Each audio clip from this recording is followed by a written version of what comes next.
future. U.S. Tax Shield offers a price protection guarantee quote to get you protected today. U.S. Tax Shield is A plus rated with the Better Business Bureau, so call now. 800-785-9132. That's 800-785-9132. U.S. Tax Shield. 800-785-9132. Who knows but that you have come to your royal position for such a time as this? Tony Radio, he's Harley, and I'm Gary McNamara. So I'm reading here from Fox what Representative Greg Caesar from Austin, I believe, said. Greg Abbott has continued to. This is where he has called for the, to use the National Guard, to nationalize the National Guard to keep the border open. Greg Abbott has continued to use political stunts and inflammatory language to advance his own agenda, violating the U.S. Constitution and endangering both U.S. citizens and asylum seekers. Abbott is following the Donald Trump playbook, making immigration harder and more dangerous, so asylum seekers are pushed into the hands of cartels and the system remains broken, end of quote. So what he's saying is the Constitution requires that the border be open.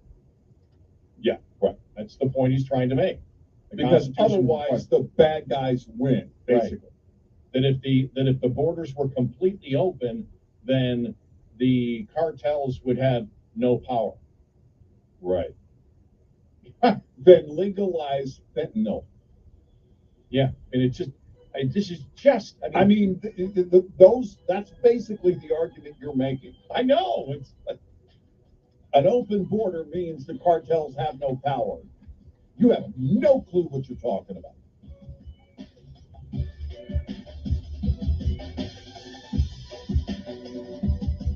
Top of the Hour News is brought to you by House Products. Visit houseproducts.com. This is Red Eye Radio on Westwood One. Check out all news, events, trucking information, and podcasts. Red Eye Radio's website at redeyeradioshow.com. That's redeyeradioshow.com. There's a lot of chaos in the world. There's a lot of chaos in the world today. Wars, bank failures, and high debt are crippling investors. So what's the best investment to secure your financial future? That's an easy answer. Mike Fulgens and his company, Universal Coin and Bullion, have helped investors buy over $1 billion in gold and silver. Gold is a safe haven and a hedge against inflation. To add the world's oldest currency to your portfolio, call Universal Coin and Bullion today at 800-UCB-GOLD.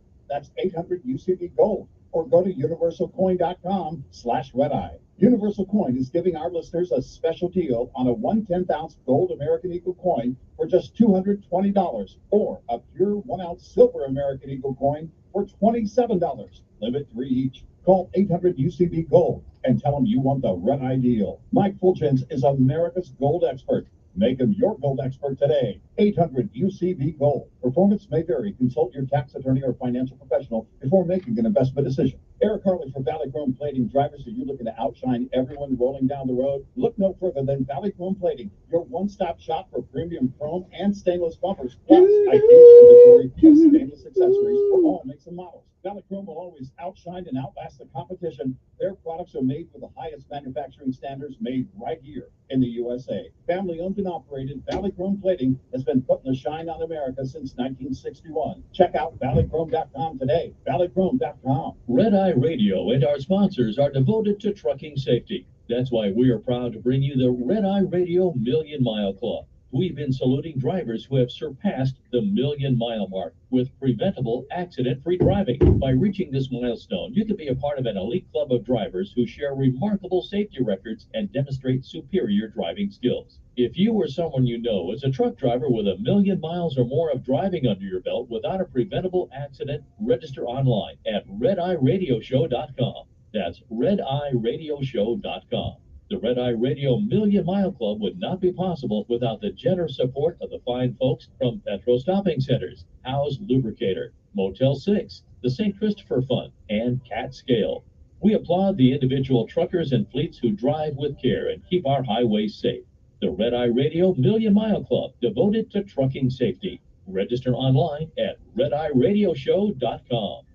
As an owner-operator, you have unique needs to ensure you can run a profitable business, deliver on time, and still have time at home with the family. The experts at Fleet Owner bring their expertise to you each week with the For the Driver newsletter, arriving in your inbox every Wednesday morning. This free newsletter will help you stay on point with all of your goals, understand upcoming regulations, and be on the forefront of breaking trucking news. Sign up today at fleetowner.com. News Radio 1440 is WLWI AM and 95.1 HD3 FM of Montgomery, a Cumulus media station. This is CBS News on the Hour, sponsored by Progressive Insurance. I'm Deborah Rodriguez. We begin in the South, where more heavy rain could bring more devastation. Schools are already closed in parts of Texas after massive flooding that swamped roads and led to high water rescues. Elsewhere, it feels like spring. CBS meteorologist David Parkinson. In the Northeast, it is going to be rainy and kind of nasty for the next day or two, but temperatures are certainly a whole lot warmer than they had been. You've got temperatures now going into the 50s, and on Friday, we could be in the 60s, maybe even cracking 70 in Washington, D.C. Two early losses aren't keeping Nikki Haley off the campaign trail. She's gone from New Hampshire to her home state of South Carolina. Correspondent Robert Costa. Calling some of the sources close to the biggest Republican donors in the country, they say the mood behind the scenes, that Haley has a lot of support politically, but they're not ready to open their checkbooks. They just don't see a viable path, but Haley is still going to hold fundraisers in Florida, California, and New York. Donald Trump is threatening to blacklist her campaign donors.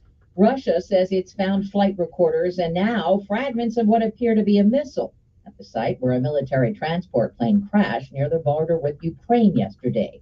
Correspondent Cami McCormick has the update. Russia has accused Ukraine of shooting down the aircraft, and it says the plane was carrying 65 Ukrainian prisoners of war. Ukraine denies that and has now asked the UN and International Red Cross to inspect the rural site. All 74 people aboard the plane were killed. Opening arguments set to begin today in the first trial involving parents charged in a deadly shooting. This one involves their son, who killed 4 people at a school in Michigan. CBS's Jennifer Kuiper. Jennifer Crumbley is not accused of knowing about her then 15-year-old son's plans, but prosecutors say she and her husband James were grossly negligent by not locking up a gun and ignoring warning signs. They're both charged with involuntary manslaughter, which carries a maximum sentence of 15 years in prison if convicted. Defense attorneys insist the parents could not have foreseen the murders. A Spanish judge has just ruled the country's former soccer chief will be tried for sexual assault. Apparently because she didn't scream or slap him when Luis Rubiales kissed soccer star Jenny Hermoso as her team celebrated their World Cup win in Sydney. He apparently remains convinced she consented to the kiss, even in the face of her later denials. Now, an investigative judge has sided with Hermoso. Vicki Barker, CBS News, London. A popular cough syrup's being recalled over contamination concerns. Haleon says taking Robitussin could lead to deadly infections and people at risk. S&P futures up 1. This is CBS News. Sponsored by Progressive Insurance. Protect your home and auto. Save when you bundle. Get a quote at progressive.com. That's progressive.com. It seems like everywhere you look right now, someone is sick. This year, prepare your family for airborne invaders like bacteria, pollen, and yes, germs with Navage Nasal Care. Navage flushes ultra-pure, refreshing saline in one nostril, around the back of the nose, and out of the other nostril. Navage sucks out viruses, dust, and other airborne particles, all the stuff that gets trapped in your nose, making you miserable. Don't get caught empty-handed this winter. Get Navage, the drug-free solution that helps you breathe easier, sleep better, and feel healthier. Even better, Navage is HSA, FSA eligible. So Navage is a great way to spend those funds before they expire. Don't wait a minute longer. Buy Navage today and you'll breathe easier knowing you're putting your funds to good use. Navage is available online at Navage.com or Walmart, Walgreens, CVS, and Rite Aid. Navage, N-A-V-A-G-E. Clean nose, healthy life. Disney's scaring up changes at a favorite attraction. The Haunted Mansion's been shuttered at Disneyland. The park's working on some major renovations to the ride, including a more interactive queue for guests to keep them entertained while they wait in line. The attraction's also getting a new gift shop. The Haunted Mansion ride opened at Disneyland back in 1969, and there's no telling exactly how long it'll be before it reopens with those updates. Fans are still waiting on Splash Mountain's Princess and the Frog transformation at Disney World in Orlando. That ride's been closed since 2022. Monica Ricks, CBS News. Looking for work? How are your burrito making skills? You fold it over and you pull it back, and then you're gonna. Chipotle wants to hire 19,000 people ahead of what it calls burrito season. That's from March to May, the busiest time of year for the restaurant chain. Deborah Rodriguez, CBS News. Hey, is this line secure? Franco's cybersecurity firm secured a contract, and that's all we're allowed to say. We have a green light on hiring. He needs web security professionals with a military background. 3 teams of 4, 24-hour rotations, but Protocol Zulu is on a need-to-know basis. Indeed can help him hire great people fast. I need Indeed. Indeed you do. You can schedule and conduct virtual interviews right from the Indeed dashboard, so you can stay organized and connected all the way to the hire. Visit Indeed.com/credit and get $75 towards your first sponsored job. Terms and conditions apply. They want you to change your name. Archie Leach doesn't cut it. Anything come to mind? Cary Grant. He was Hollywood's greatest leading man. But Cary Grant is a character. Be very careful about how he's perceived. Yet few truly knew him. I have loved a lot of people, and everyone's broken my heart. I'll never let you go, Archie. Based on the remarkable true story. You know what's wrong with you? No, what? Jason Isaacs is Archie, the man who became Cary Grant. Now streaming only on BritBox.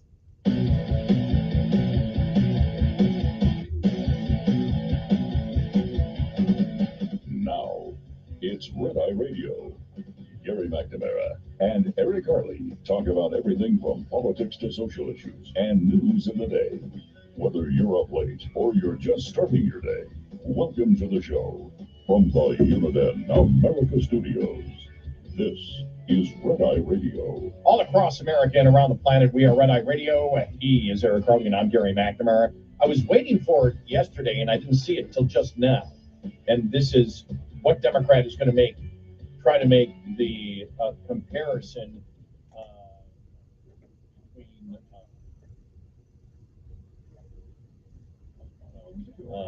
and what's going on with the border.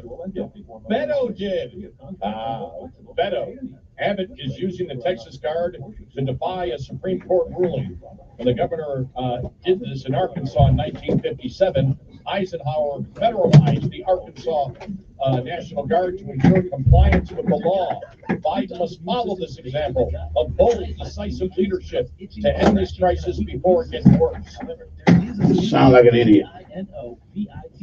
You're talking about two very different scenarios. I know. It's like really different scenarios.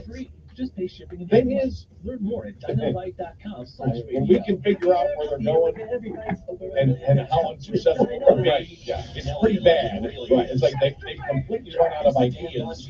But I was waiting for it yesterday. It's very.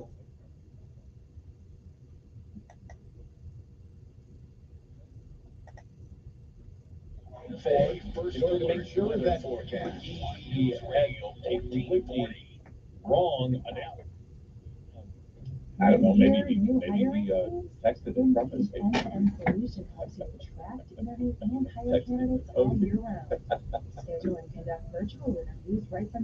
emoji. But it's all right making you. It is two very different.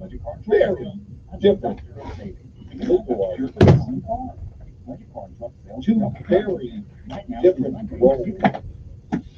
Okay, people out there, good morning to you. As you can tell, okay, there we go. I think we're doing something here now. Okay, hey, big storm came through last night, and we're trying to figure some things out this morning because it set off our clocks and all that kind of stuff. However, I'm here doing my thing, so let's get this party started.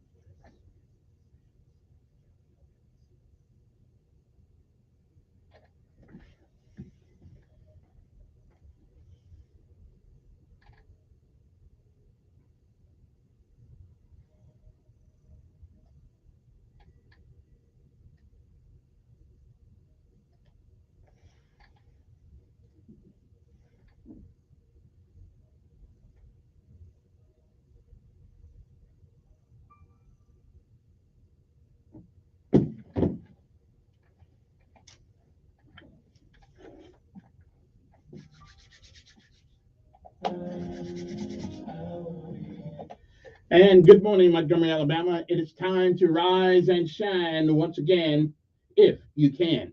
It is one more day, one more on top of the ground, and the ground's not on top of you. Good morning to you. I'm Kevin Elkins. It's time for our daily bread. A word from on high, something that'll change your perspective or give you a new one. Either way, it's good for the soul. Good morning to you. It is January the 25th, 2024 AD. Today's daily bread is simply entitled Strange Places. Our scriptural insight today comes from Esther 2, 3 through 4, and 12 through 17. Esther 4:14 reads, "Who knows but that you have come to your royal position for such a time as this. Govern yourselves accordingly." And again, good morning. It is January the 25th, 2024 AD. It is a day that has never been. And it is also a day that once it's gone, it shall never, ever come again. It is a once in a lifetime deal. And once it's gone, you don't get it back. You don't get to summon it from the past. You don't get to come back and do all the things that you should have done this day that you don't. And you don't get a chance to come back and undo the things that you do. So whatever it is that you do with this day, January the 25th, 2024, make sure that if tomorrow should be, you'll be glad of what you have done.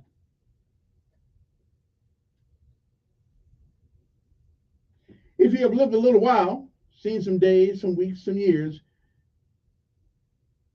if you've lived a little while, you know that none of these days have ever been promised.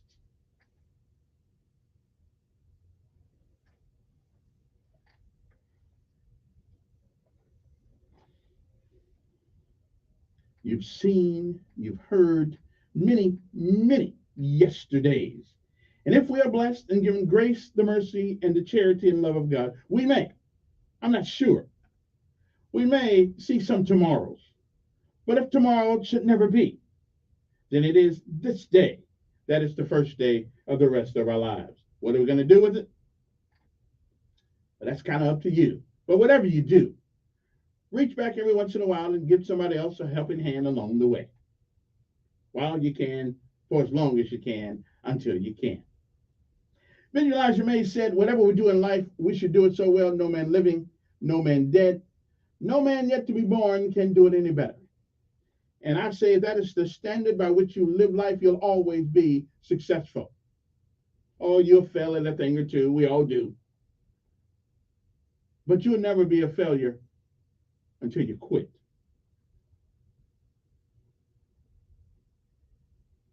We say rest if you can, give out if you must, but you never, ever give up, because quitters never win. And while winners may lose at a time or two, we all do, they never quit. So don't you. Don't ever give up. Martin Luther King said, if you cannot run, walk. If you cannot walk, crawl. But whatever you do, keep moving forward. Don't ever quit. Don't ever, ever quit. And no matter what happens to you on this day, January the 25th, 2024, no matter what happens, it is still a great day to be alive. Good morning to you. Strange places. That's our daily bread for this day, January the 25th, 2024. Good morning to you. Time to rise and shine.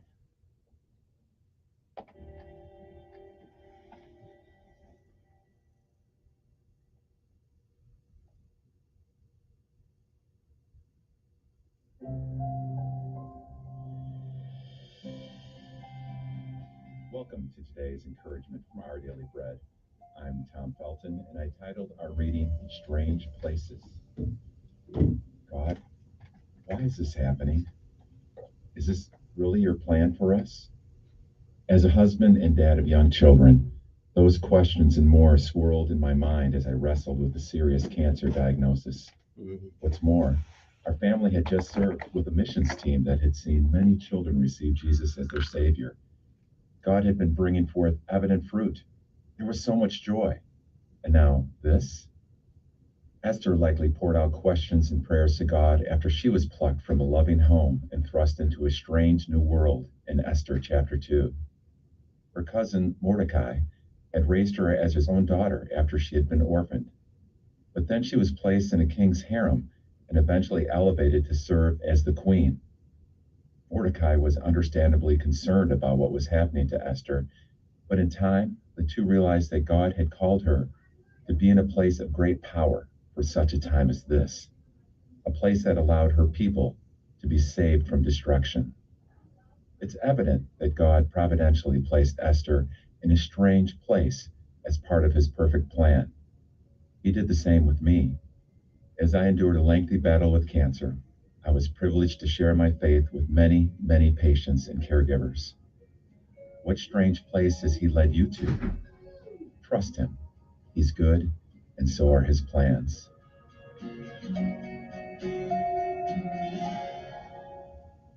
Today's Our Daily Bread devotional scripture reading is from Esther chapter 2, verses 3-4 and 12-17.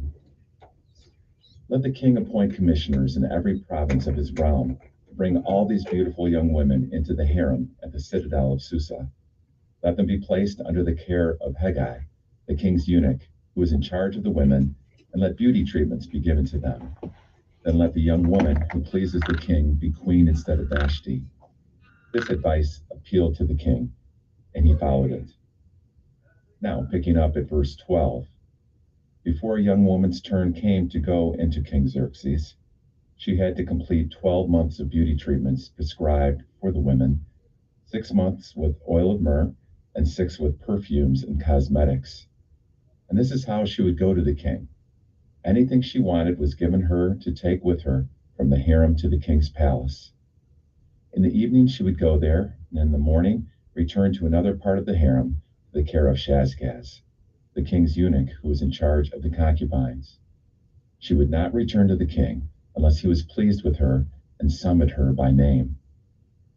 When the turn came for Esther, the young woman Mordecai had adopted, the daughter of his uncle Abihail, to go to the king, she asked for nothing other than what Hegai, the king's eunuch who was in charge of the harem, suggested. And Esther won the favor of everyone who saw her. She was taken to King Xerxes in the royal residence in the 10th month, the month of Tebet, in the 7th year of his reign. Now the king was attracted to Esther more than to any of the other women, and she won his favor and approval more than any of the other virgins. So he set a royal crown on her head and made her queen instead of Vashti.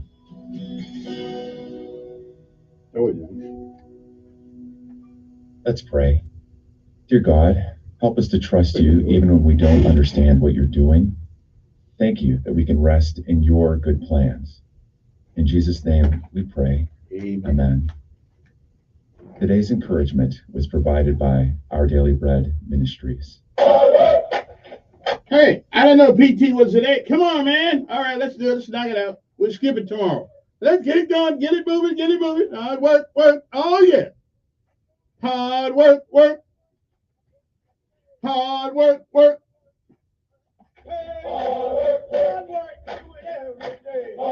I get up about 2:45 and earn my pay. Hard work, work.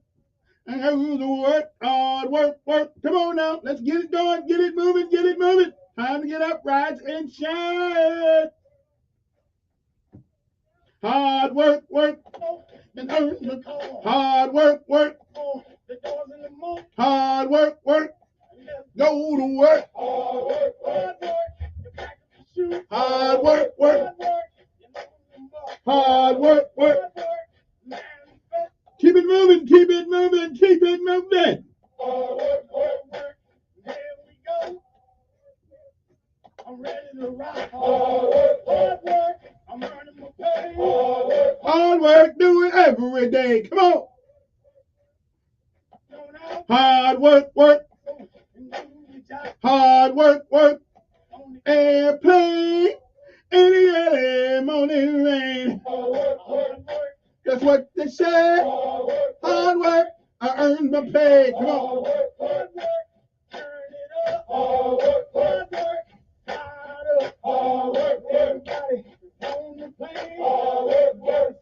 Sit them on down. The mission is go. Hard work. That's what you say. Hard work. I do it for play. Hard work. I earn my pay. Hard work. Every day. Woo! All right now. PT time is over. And now let's pay homage to our armed forces of the United States of America. Army, Navy, Air Force, Marines, Coast Guard, and Space Force. I know, we don't exactly know what they do, but until we find otherwise, we give them the same respect. Time to rise and shine, Montgomery. Time to go to work. Hard work.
And of course, let's not forget to say good morning to our local heroes, Montgomery Police Department, Montgomery Fire Department, and Montgomery Sheriff Department. Cunningham, Mr. Derek Cunningham, Mr. Albert, what his name is, and Jordan, who runs our fire, the best fire department in America, as a matter of fact, from what I can tell.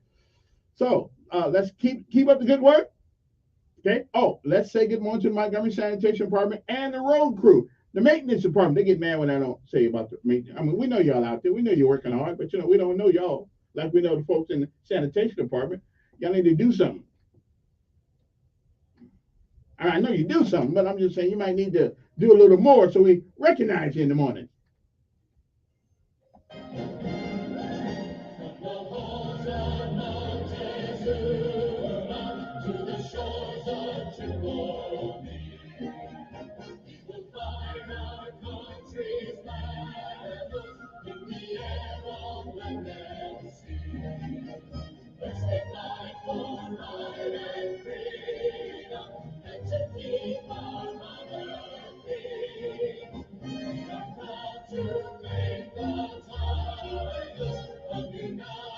And I just want to let y'all know down there on Federal Drive, I saw y'all in there yesterday when I went by there. Y'all wouldn't open the door for me.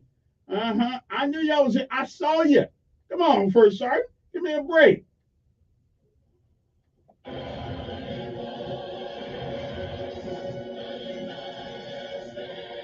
They said, there goes Sergeant Elkins outside again. Old Elkins. But y'all owe me. I'm just saying. Yeah. Okay. It's a long story, guys. It's a long story. I can't even get into it. But I'm trying to get the Marine Corps thing down there on Federal Drive so they can make me an honorary Marine, because they stuck it to me back in 1975. I'm just saying, I'm just trying to get in there. And so I think they're tired of me whining about it, so they lock all the doors so I can't just come in. But see, I almost got in the other day because somebody forgot to lock the door. But I was too far away back to the kitchen. Okay, anyway, so I'm going to okay, here's what's going to happen. One weekend, I'm just going to bivouac right outside the Marine Corps place over there, put my tent up, and get me some hot cocoa and one of those plates and plug in some air conditioner or plug in something out there. Anyway, I'm gonna be right there Monday morning I'm gonna take a day off, right there Monday morning when everybody comes to work in formation. I'm gonna be in formation with you. Now they're gonna look at me like I'm crazy, but that's okay. I will be there. I gotta go down to Ranger Joe down to Columbus though to get me a uniform. We don't have Marine Corps uniforms down there. Okay, I'll show up as an Army guy, incognito. Anyway, good morning to you. Hope this day finds you well. It's 6:25 in the morning. Hope everybody's feeling well, feeling good and everything like that. I don't know. We got to get our things going in. So good morning to everybody. Hope everybody feels good. Oh, I saw something in the paper today that kind of got my little interest here. Student of the week or something like that in our schools, public school. I think that's pretty nice of the Montgomery Advertiser to do that, because there are a lot of great kids out there, even though we don't hardly say nothing about them most of the time in public school because we get frustrated with some of the things they do over there.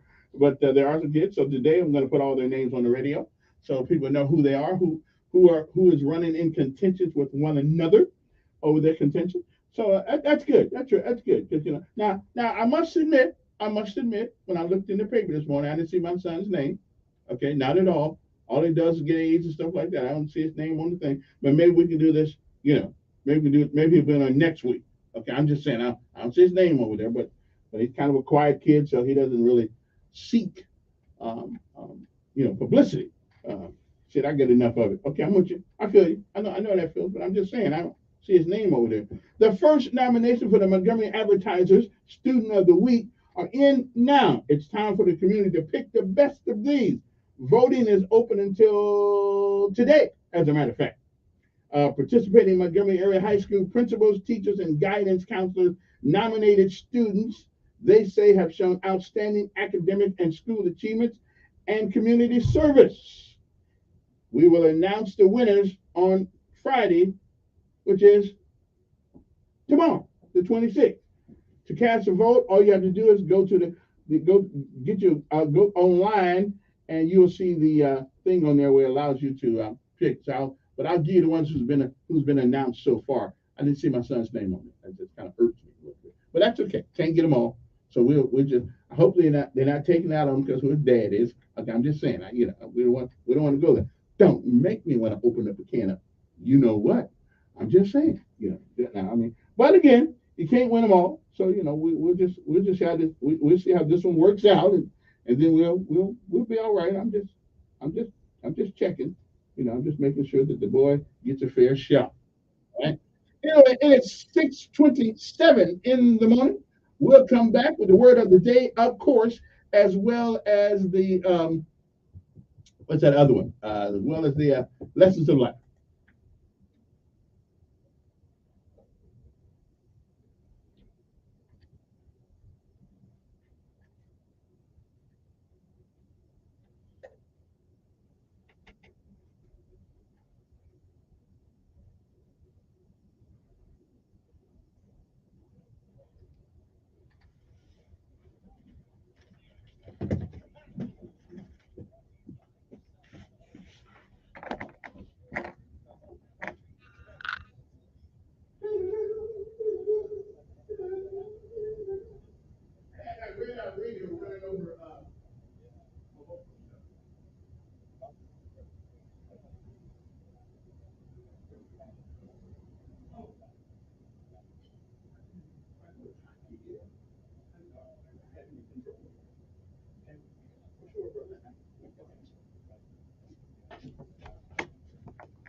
Is it on now?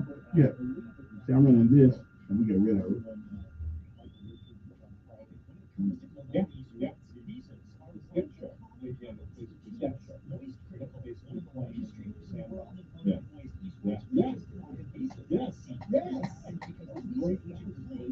Oh, I know.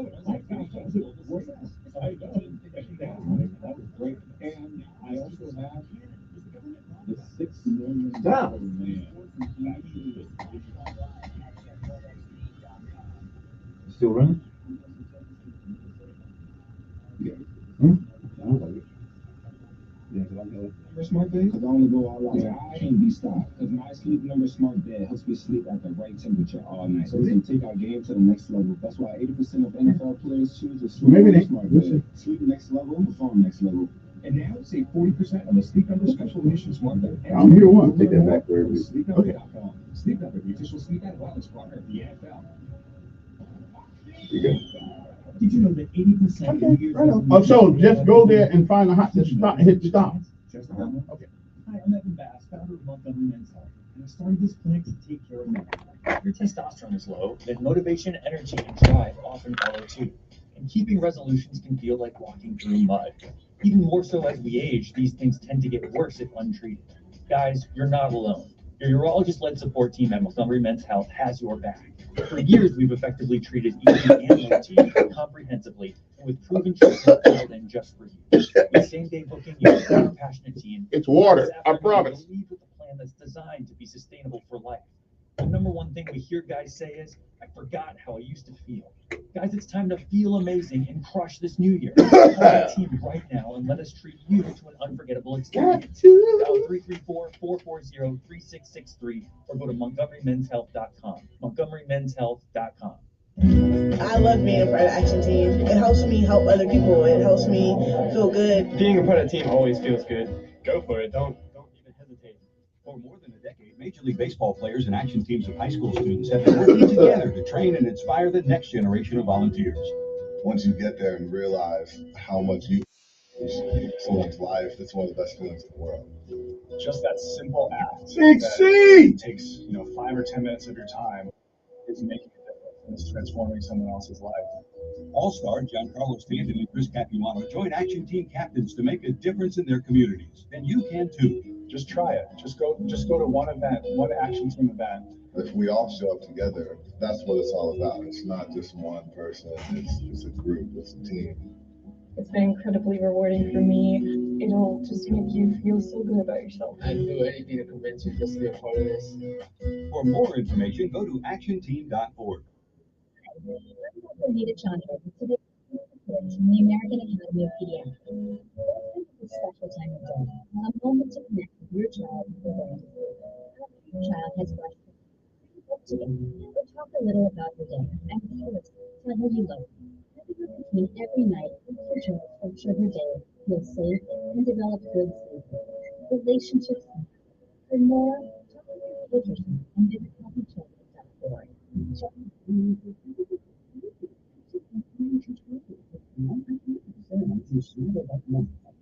Resource from a nonprofit national endowment for financial education.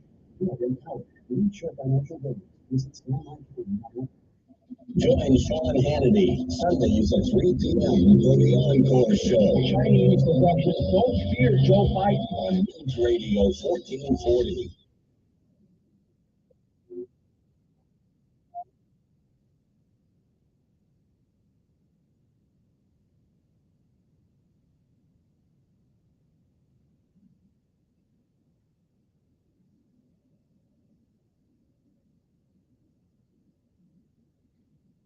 And welcome back. Man, it looks like who's that Roy Williams thing? The guy who's running for he ran for District 2. They hit the blue lady, trying to break into the food pantry. I mean, anybody who breaks into a church really should be horsewhipped. And then made to sit in there all night by itself and talk to God. You break into a church, you don't have to break it. You got to break in there on Sunday. Because obviously you need to go more. Man, what kind of people we got out there? Come on, man. You get food, you break into food. If you need some food, just come over there and give me some. My Lord, what kind of people we got in the world today? I don't know. Anyway, you want to everybody. Those things. However, though, although the mayor said look, they are people actually moving to town. They're moving to certain parts of town. They go around. If you want to do, what do they find you well and everything? Hopefully you'll be doing up there. I just hope you do. Why are you going to break into a church? You need to break into it on Sunday morning. Hey, guess what? You don't even have to break in on Sunday. You just get shown going in.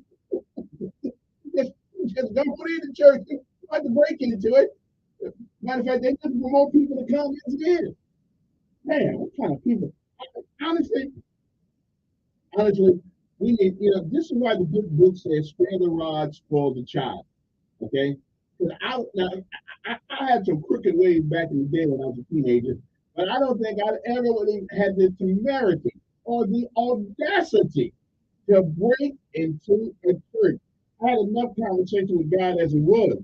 I don't think I'd break into his house. Okay? When we catch somebody, we just need to put a piece of wood on. Yeah. Now don't send them to jail. Then you're gonna get fed for free and all that stuff. Put a piece of wood on them. Yes. Yes. Anybody disagree with that? Oh yeah. And put it on TV. Put a baseball game. Just put it on they can put the pants down. Okay? Put it everywhere. And put that wood on them. Because you didn't get it then, you need to get it now. Put the wood on it. My son would ever do.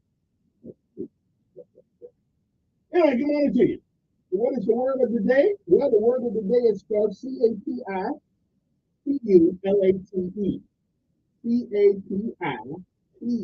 Capitulate. I'll say it slower. Capitulate.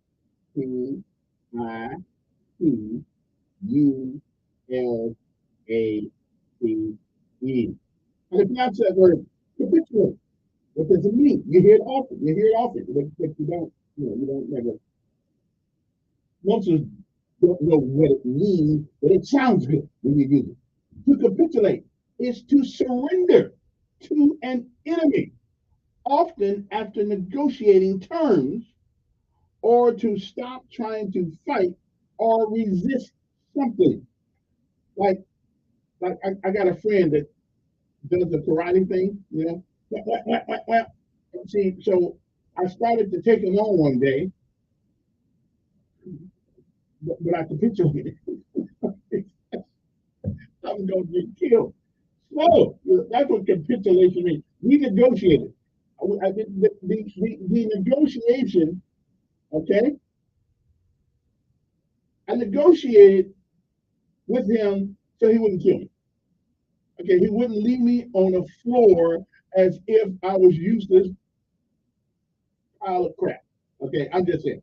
So capitulation is giving in or stop fighting. Okay, so but there's some things in life you ought not capitulate on. Like I'm good with the governor of Texas. He ain't capitulating to the idiots in the Supreme Court who think for some reason that the state of Texas does not have the right to protect its own border. What kind of country are we becoming? Okay, so they said, well, you can make your rule all you want to, but we're going to protect our citizens. Have you ever heard of such a thing? And then the Democrats talked about things like, well, you're stopping people from coming to this country illegally. Not legally, illegally. As a matter of fact, they said that what the Christians are doing is making people go to the place where they're supposed to enter. So tell you what, all these people who think that it's good to have open borders, just run on down to Texas, go across the Rio Grande down there, and just go to Mexico. Yeah, see what happens to you. Yeah, see what happens. You're going to get some time in jail. Okay, but if I was Mexico, if I was any country where my people are leaving to put up with the crap that goes on when you come in this country illegally, I'd ask myself, what's wrong with my country? I would ask myself, what's wrong with my country? Something wrong with it. I'm just going to leave that alone. I'm good.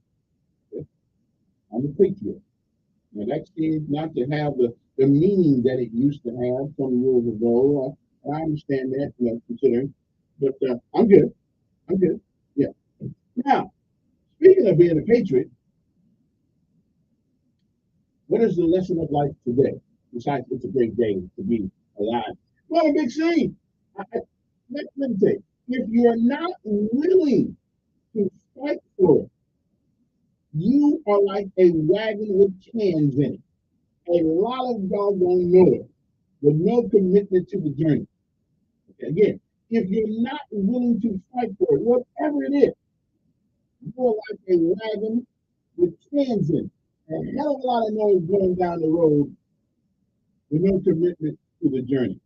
I'm just saying, okay, being for something, not talking about it, it's about being about it. I'm just saying that's it. What happened on this day? Well, Richard Strauss's opera Electra received the debut performance at Dresden State Opera. 1915, Alexander Graham Bell inaugurates U.S.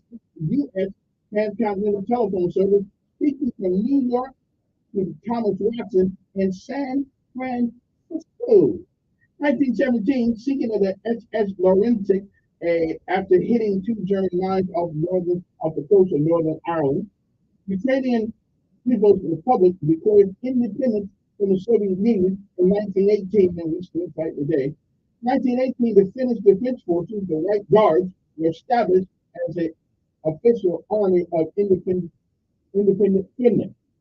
And Baron C.G.E. Mannerheim is opponent as commander-in-chief.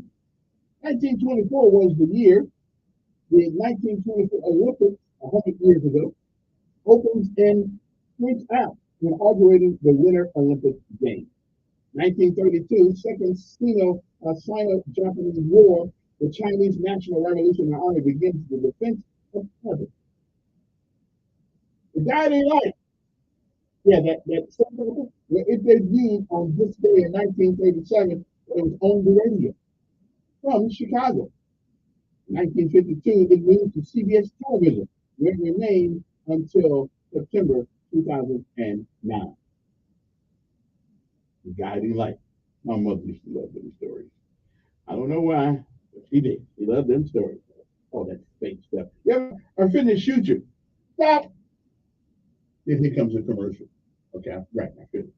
1941, Pope Pius XII elevates the apostolic vicariate, or close to that, of the Hawaiian Islands in the dignity of a diocese.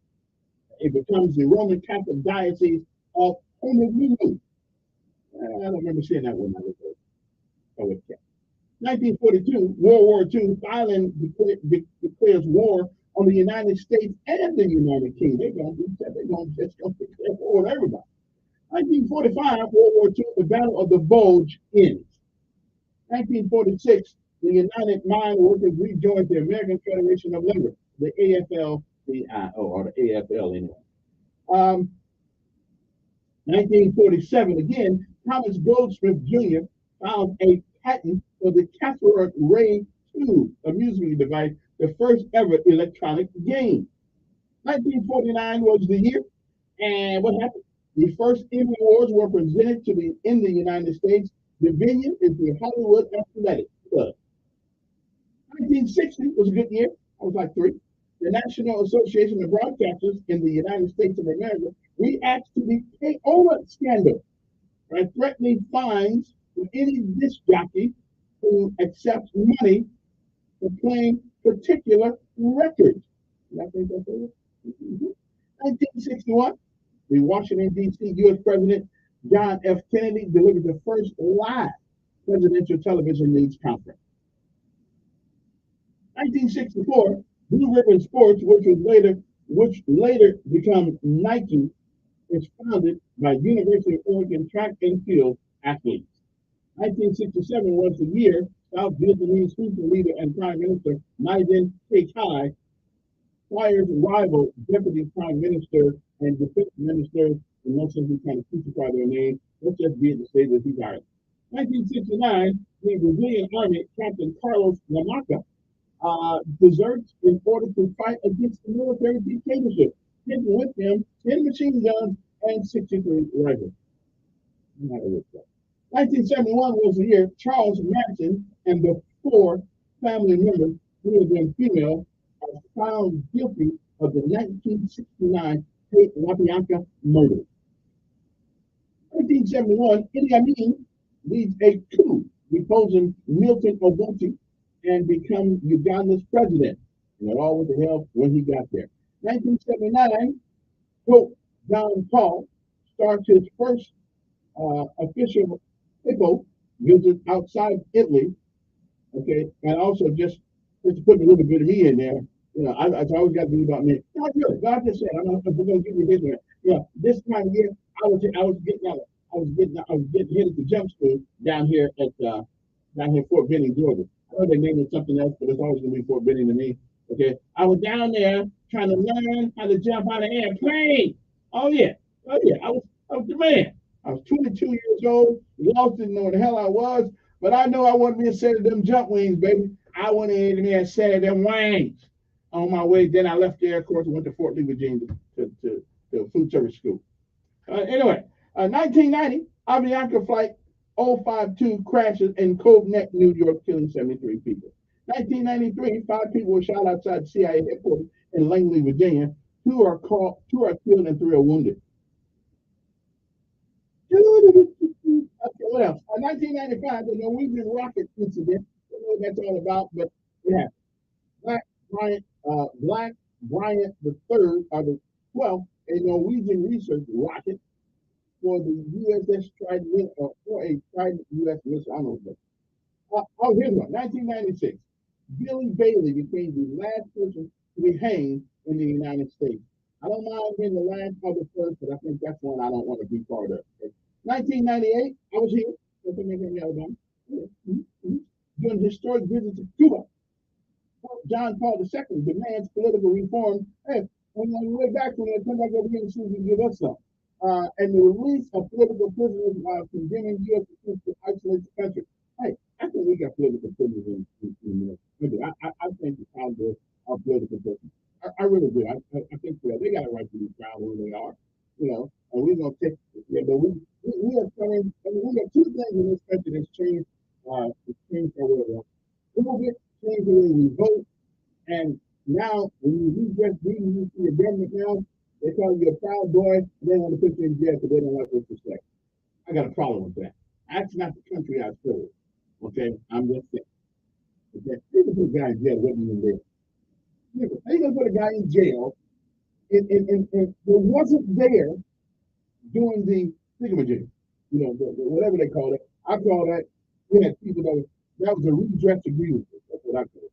I'm glad I wasn't there for talking this way. They're probably looking for me.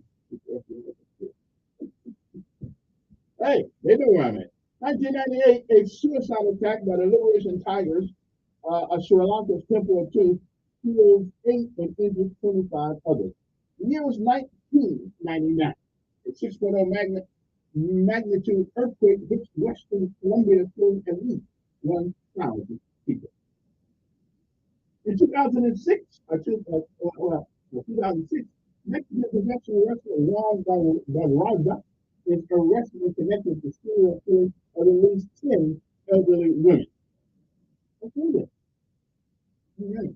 2010, Ethiopian Airlines Flight 409 crashes in the Mediterranean Sea off the coast of Naama, Lebanon, killing 9 people. In 2011, the first wave of Egyptian revolution began throughout the country, marked by street demonstrations, rallies, acts of civil disobedience, riots, labor strikes, and violent attacks. The year was 2013. At least 50 people are killed and 120 people are injured in a prison riot in Venezuela. They were trying to get out and come over here. 2015, a clash of a great magnitude in the Philippines killed 44 people in special action forces like our RS, and at least 18 in the Islamic Liberation Front, 5 from the Maoist Islamic Freedom Fight. Okay. And last but not least, 2019, a mining company dam collapses in Brazil, a southeastern city, killing 270 people. And those are some of the things that have happened on this day. Thank you very much. Okay. Now, what are we celebrating today? Okay, now this is a good one. A room of one's own day. Because, coming up, when I'm coming up, like 8 of us, 6 of us slept in the same room. So if you got your own room, remember that. You got your own room, it is time to celebrate. Okay? All right, Burns night, don't know what that means. Burns supper, don't know exactly what that means. But somebody is celebrating. Washing clothes day. Okay? Fluoride day. So make sure you're having fluoride on it. Okay. National Day of Remembrance. National Fish Taco Day. I've seen a lot of tacos in my life. I never seen one with fish on it, but I would imagine it's out this Sunday. National Florida Day. Okay, good, good. National Irish Coffee Day. National IV Nurse Day. And you know what? You need IV, you want to see the IV nurse. Okay? You don't want to try to change it yourself and all that stuff. Just let the nurse do her job. Okay? Nurses are special people. But you got to be empathetic to be a nurse. Honestly, you do. Because you know what? A doctor one time. He raped a nurse. And me personally, I want to go to their kick his butt. It's bigger than that. So I kind of like to let that alone. But still, you know, nurses to me sometimes are more important than the doctor. You know, so let's treat our nurses well. If you got to go to the hospital, treat your nurse well, all right? Because they're the ones who really care about you. To some doctors, you know, you're just another patient, but the nurse gets to know you personally. They get to know about your family, about your life, your dreams, the things that you want to do, the things you want to accomplish, the things that you can accomplish. Always be nice to your nurse, okay? Like that, they do things that. Oh yeah, and me, I was an orderly one time. Yeah, you need to be nice to me too, because I'm the one that has to go in there and take your bedpan out, get rid of it, and get rid of the stuff that's in it and all that stuff. That's good. I mean, I know you think it doesn't take a lot of technical specificity to do that job, but you know, listen, somebody got to do it. You can't. So always be nice to your nurse and your orderly. I don't even know what they call orderlies anymore today. What they call it? Anybody know what they call it? I don't know what they call it, but I used to be one of Northwest Georgia Regional Hospital in the alcoholic ward. Okay, I'm just saying, you might want to always be nice to them. So we come in. Else we can leave that pan in there for a long time, you know, let you feel your own stuff. I'm just saying. So be nice to your orderly, be nice to your nurse, and at least respect the doctor. Okay, I'm just saying. All right, anything else? Tatiana Day. If your name is Tatiana, we salute you. I only know one person named Tatiana, and that's yeah. I know one person named Tatiana. They're in South Carolina. Anyway, keep moving. Okay, that's it. That's it. That's all. Okay, good. All right. And since I got a little time left, you know, anybody wants to call in now, I'm all to talk about that. Okay. I don't want to get into anything. I don't want to get into So, here's one. Here's one. Somebody sent me this. Okay. That's it. Let me get over these things. Okay. Somebody sends me a text a few minutes ago. Okay. Now it's not it's a big deal back in the day, but it's not such a big deal today. I don't know why folks down here cannot let go of the past. It says the racist origins of private school vouchers. Okay. There's nobody that's living today that don't know why they came up with private school. We know it. Okay. And looking at the way some of us act, we may need some more. Okay. But back in the day, we know why they came up with private school. Okay. Get over it. It happened. You know, it was what it was. And if them folks want to pay for public school and private school, let them pay. Right?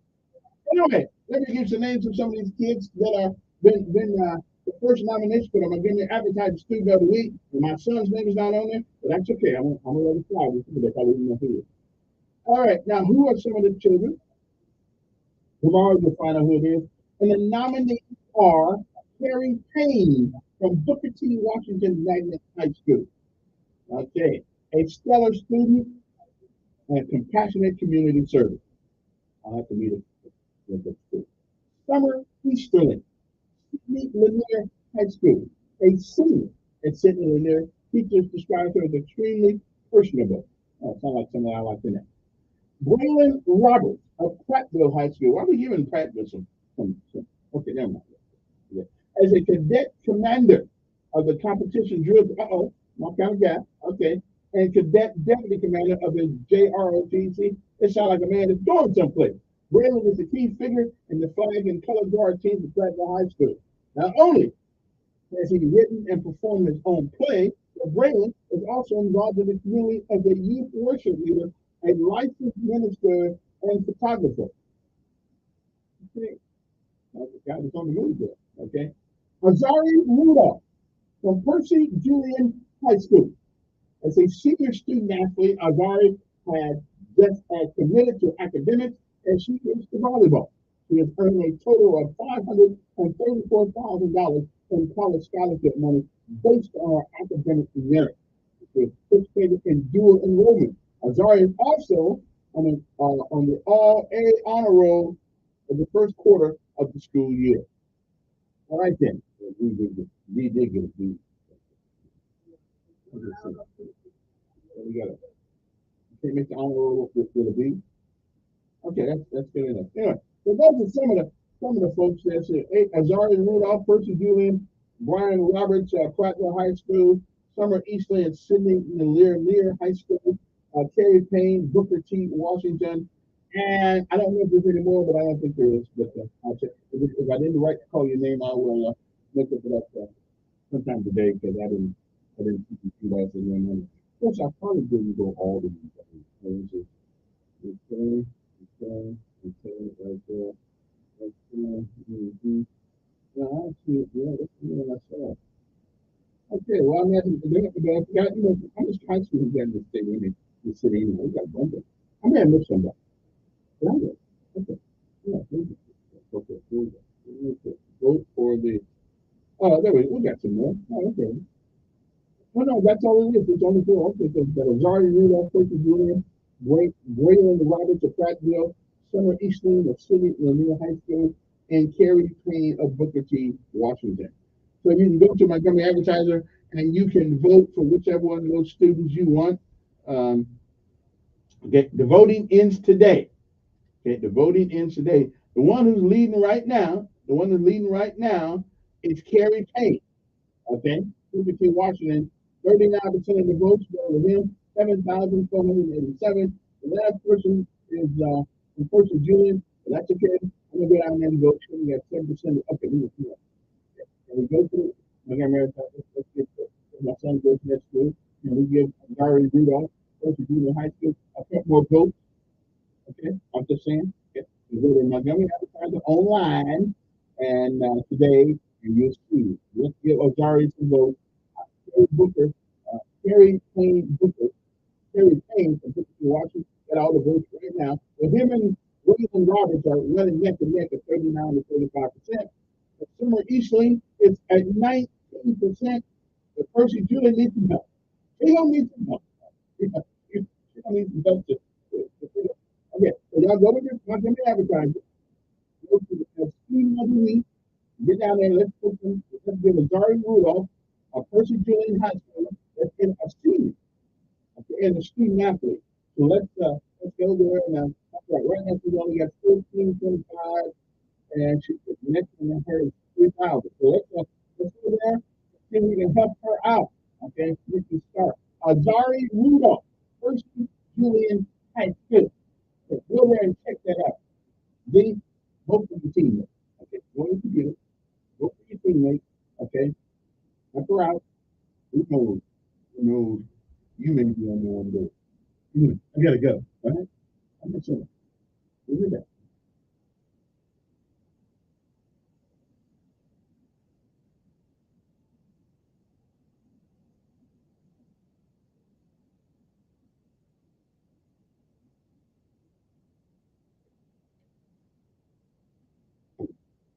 Radio 1440.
I've never liked that.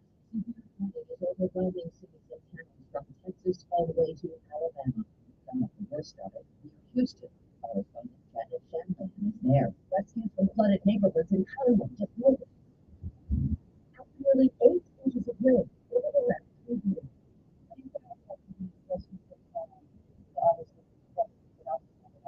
As torrential rain moved into East Coast, rising water made many roads impassable, and it's not just the South. Video from Northern California in Alameda County. She rescued after she was stranded for 14 hours when the car flipped over in rising water. Nikki Haley back in South Carolina, Donald Trump in Iowa and New Hampshire. The President Burns found some Republicans in the state who aren't willing to stick it out. Shauna King voted for Trump twice. It is now Nikki Haley. She's not named one. She's not honored. She's a great fighter. But others like Warren Hill are indestructible. I like Trump. I think he's all problem.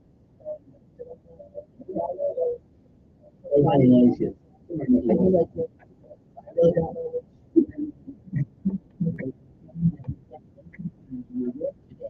Boeing MAX 9 jets tomorrow again. As soon as tomorrow, your panel blew off an Alaska Airlines plane in midair this month. Correspondent Chris Van Cleve. In a letter hard, but it's by fair. CBS News, Senator Tammy Duckworth is demanding the FAA deny Boeing's request for a safety waiver on a future version of the 737 MAX. There seems to be Don't talk about the Bible, huh?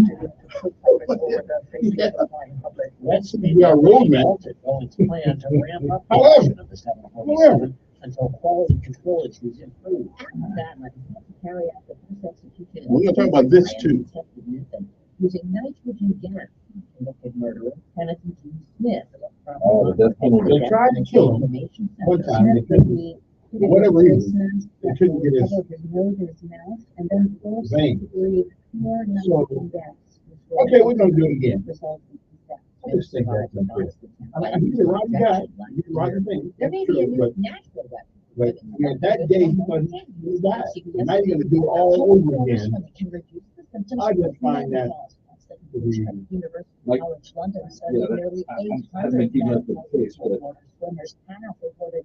they were able to use the method and it failed, or they just weren't even able to get the method started. They tried to get his vein, put the thing in, and they just couldn't do it. And he may have had something to do with that, but Your car carrying get the parts and service you need. everybody, From the in my case, they said, well, highly on fire. don't you forgive people? You get coming back. It seems like everything where you live right But at now, the end of the day, someone is sick. This we're all year, living the same prepare thing. your family for airborne invaders like bacteria, He- pollen, and he- yes, he- germs with But Navage. wasn't it not David who was there to Your the vaccines in one nostril, and then on the back of the nose, and then the other nostril. Evidently, God didn't punish him, but he didn't kill All him. the stuff that gets trapped in your nose, making you miserable. I don't think I've ever, you know, woman I wanted that bad. But it's still somebody. What can you do? Even better. Well, remember, he didn't kill Uriah because he wanted that shit that bad. He wanted to kill Uriah to cover up what he'd already done wrong. He still shouldn't have done it. Yeah, but the result is still the same. Yes.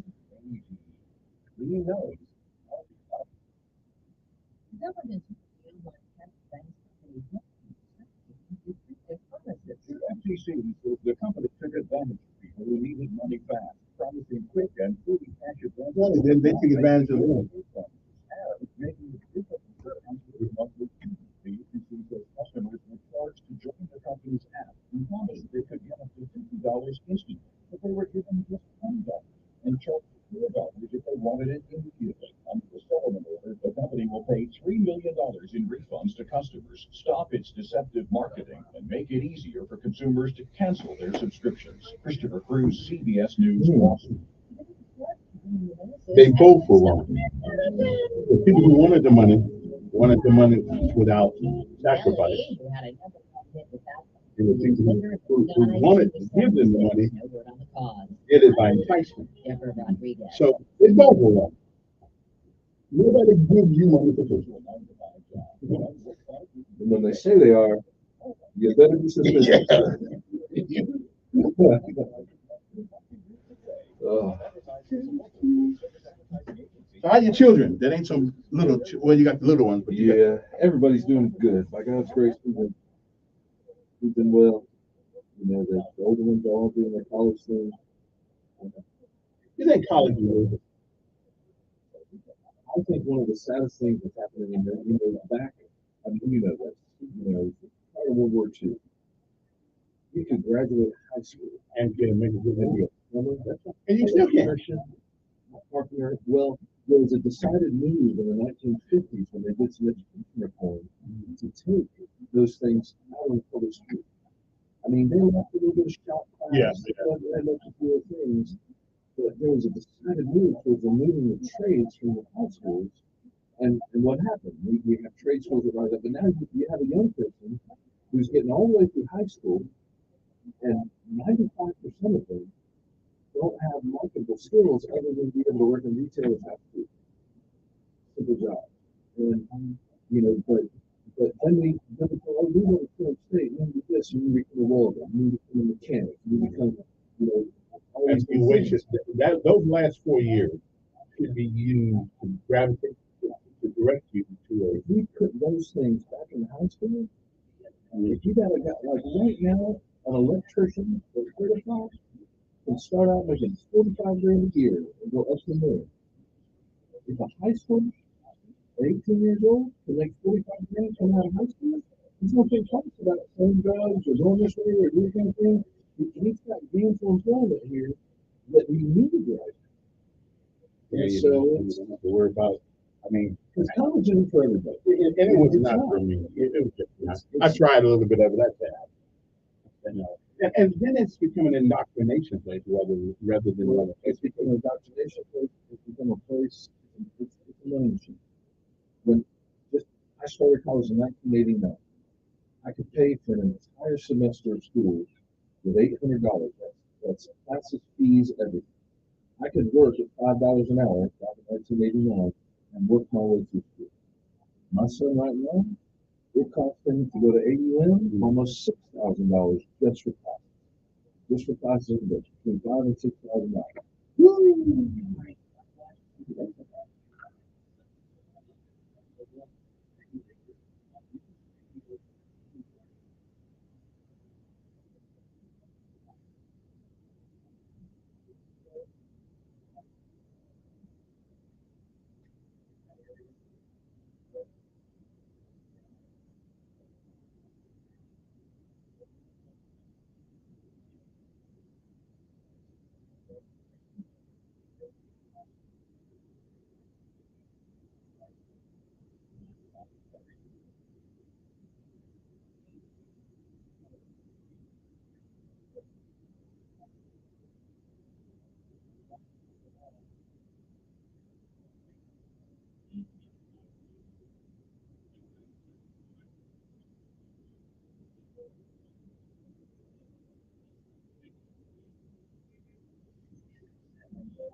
All Americans should consider for their financial security. To learn more, text the word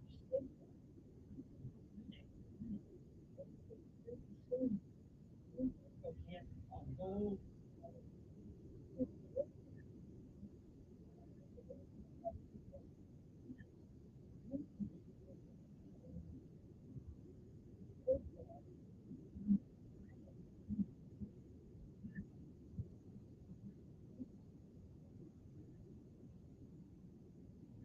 Hey, thank you, sir.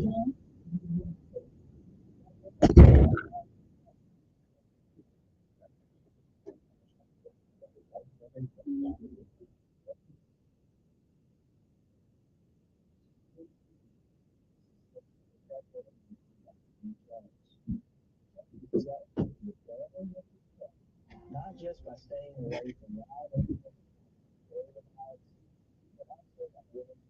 You have Ford doing another preacher over there. Yeah, Ryan Roberts. He's one of our guys who started out in the military. Was able to turn around to the civilian job and so much. I did not want to work for the military. I wanted to stay in.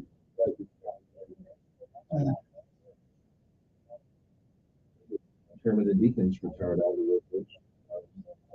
And so the black guy, Colonel, Colonel. Who was the guy who was the rock school?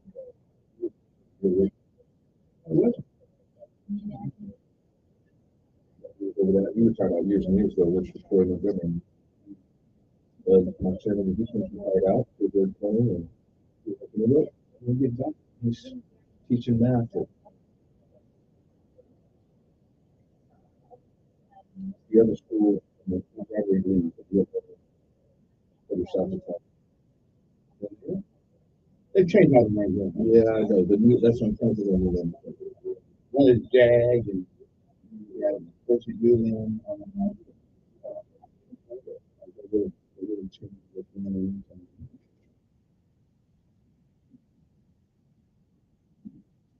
And good morning, everybody. It is a Thursday morning, the first day, and it's the fourth Thursday, as a matter of fact. We got my good friend, Dr. Sean Harrison from that's right. When you get a certain age, good. The little part-timers, not all timers, part-timers. That's what we do. Anyway, good morning to, and his name is Pastor Sean Harrison. He is a very modest man, as a matter of fact. Doesn't really boast about his accolades or anything like that. Just trying to do the word of the good Lord. Sometimes I go over there, most of the time, because I think he's truly a man of God. I think if what you are is what you show. You don't have to keep telling people, I do. I got a master's degree. You get a lot of money. It is. That's true. And now the president says he's just going to wipe all these debts clean and stuff. They won't let them make the free mortgage. That's an interesting thing. The American education, you and I were talking about this earlier just a minute ago. The American education system, surely we put students in a position where if they do want to go on and get college education, and I don't think everybody needs, but those who do want to get college education, it costs them an arm and a leg, and you almost have to go into debt to be able to do that. Just when I was we're talking 35 years ago when I was in college, it cost 1/5 of what it does now. A young man could work for $35. I did it, just working a $5 an hour job. And a student can't do that today. And it's the government has put so much money out there, and the colleges are trying to get the biggest share of that money that they can. They have massive debt. And I understand that there are a lot of young people, and even middle-aged people, that are still trying to pay off student loan debt. One of the questions, better than forgiving student loans, we should be asking questions of how we can bring that cost of education down. Yeah, that would be the better thing to do. I understand that people under some debt, and some of it goes back to you should have picked the major that made more money. You get that out of debt, but I understand that there's some that are really trying to get themselves out from under some fears for that. We wouldn't be asking questions about the cost of education. That's true. One of the things we want to talk to you about this morning, because there's a stuff. The governor has sometime tonight to put this man to death. we got some broiled in the conversation yesterday about whether or not it is moral to use the death penalty. And now I do know that some in the Bible tells us that the government has the right to just carry the sword or whatever it is. But I don't know if that means. My problem with this case, a couple of my friends that who I know from the Universalist, what's that word? Unitarian. We have some philosophical differences, but we together on this. You try to kill a guy, don't work out, then you come back later on and try to kill him again. I just think that's cruel and unusual punishment. But no, do we have the right to put people just because they get a benefit? Well, let me just speak to my area that's what you found, but I'm going to say it in the Bible. We touched on that already, but just to get it more precisely. It's in Genesis chapter 9, after Noah in the ark, after God preserves the ark and all the animals and Noah and his family in the boat, when he's entering into his covenant with Noah, now that he's going to reestablish humanity through Noah and his 3 sons and each of their wives. That he says in Genesis chapter 9, beginning verse 6, he says, whoever sheds the blood of man, by man shall his blood be shed, for God made man in his own image. And you be fruitful and multiply and increase greatly on the earth and multiply it. And so, when did the first murder happen in the Bible? Well, Cain killed Abel. And God permitted Cain to live, but he also made him a marked man. In fact, that's where we get the expression. He marked Cain with a mark so that everywhere he went, everyone would know this man is a murderer. Of course, very, very early in world history, near the beginning, now the world had been through such incredible evil. When we talk about what precipitated the flood, the Bible says that the thoughts of man were continually, always, all the time focused on evil, and there was great violence done against one another. And so now, with God starting over with Noah and his family, he institutes what is the death penalty there in Genesis chapter 9. And it is reserved for those who are the severest cases. And that's how it has come about, really, in all cultures. When we talk about different cultures and what they do, the death penalty has been used variously throughout time. Obviously, as Christians, we even look at how Rome exercised the death penalty to kill our Savior. And that was the plan of God. That was the means by which Jesus would accomplish the salvation of men and women, boys and girls. But he was executed by a state, a nation. Fast forward to today, and even what we get in the New Testament, you're right. Romans chapter 13 says that the government is given the sword to protect order, to ensure the safety of people, the right function of things. And that's where that idea of the death penalty falls under again, that exercise of the government. There shouldn't be vigilantes. There shouldn't be, individuals taking the law into their own hands and exercising that. There should be a true process of law. And this is probably where I would be open to agreeing with some critics of the death penalty. There have been potential cases, where people were executed unjustly, because our justice system, no justice system is ever perfect, but we know even from the last 100 years, the American justice system there have been, we talked about this in one of the last shows, there have been men in prison for decades who didn't do the crime. And so there are those who would argue, until we can fix those flaws in our justice system, perhaps we should pause using the death penalty. I can see an argument there, because we want to make sure the law is used justly and impartially. Rich people shouldn't get a better verdict than a poor person. People of different colors should not be treated differently by the justice system. And unfortunately, in some cases, they still are. But when we come back to that core idea that you raised, is it moral to use the death penalty? The reality is that taking the life of another human being made in the image of God denotes an evil, a wickedness that is so serious that person forfeits their life Number one, so they can never do harm to another individual the way they did, to the way, like the first crime they committed. Number two, also as a deterrent, so that those with similar sociopathic tendencies would understand you will answer with your life for taking human life in this manner. I understand my phones are not working at the moment, but you can always text me until we figure this out. We had that rain last night, kind of messed a lot of things up here for us also, whatever was going on outside. So you can text me 241-9998. Let's get to the big word here that we got into yesterday, and the word forgiveness. I realize forgiveness does not excuse what you have done. But if we say there are some, it is in the Bible, is there a sin that's unforgivable? Well, Jesus himself speaks of the unforgivable sin, and the unforgivable sin that he's speaking of is there's a blasphemy of the Holy Spirit. And that's a big, long discussion. If we want to get into that, we can. But it's basically the idea he was speaking to the religious leaders, and with the religious leaders, the position they were in, these were men who had the scriptures. In fact, they considered themselves as theologians. They believed themselves to be keepers of the word of God, those who taught the word of God, those who knew it best. Mm-hmm. And when the Son of God was standing right in front of them, teaching according to that word, performing miracles, I mean, there was undeniable realities of who Christ was and what he did. Mm-hmm. They still chose to look at him and say, well, you're just a tool of Satan. You're doing these things by the power of Satan, not by the power of God.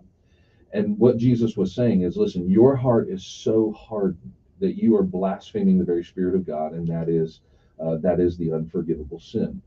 And so it is that is the unforgivable sin. When we talk about things like, even murder, as horrific as that is, and other things, all those things are forgivable.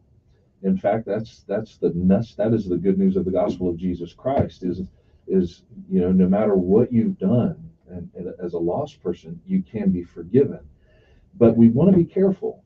The forgiveness of God and the forgiveness of your fellow man does not mean that you should be spared of the consequences of your decision. That can be part of it. But again, if you have a mass murderer, someone who over a period of years has killed 30, 40 people, which is the kind of people we're talking about, mm-hmm.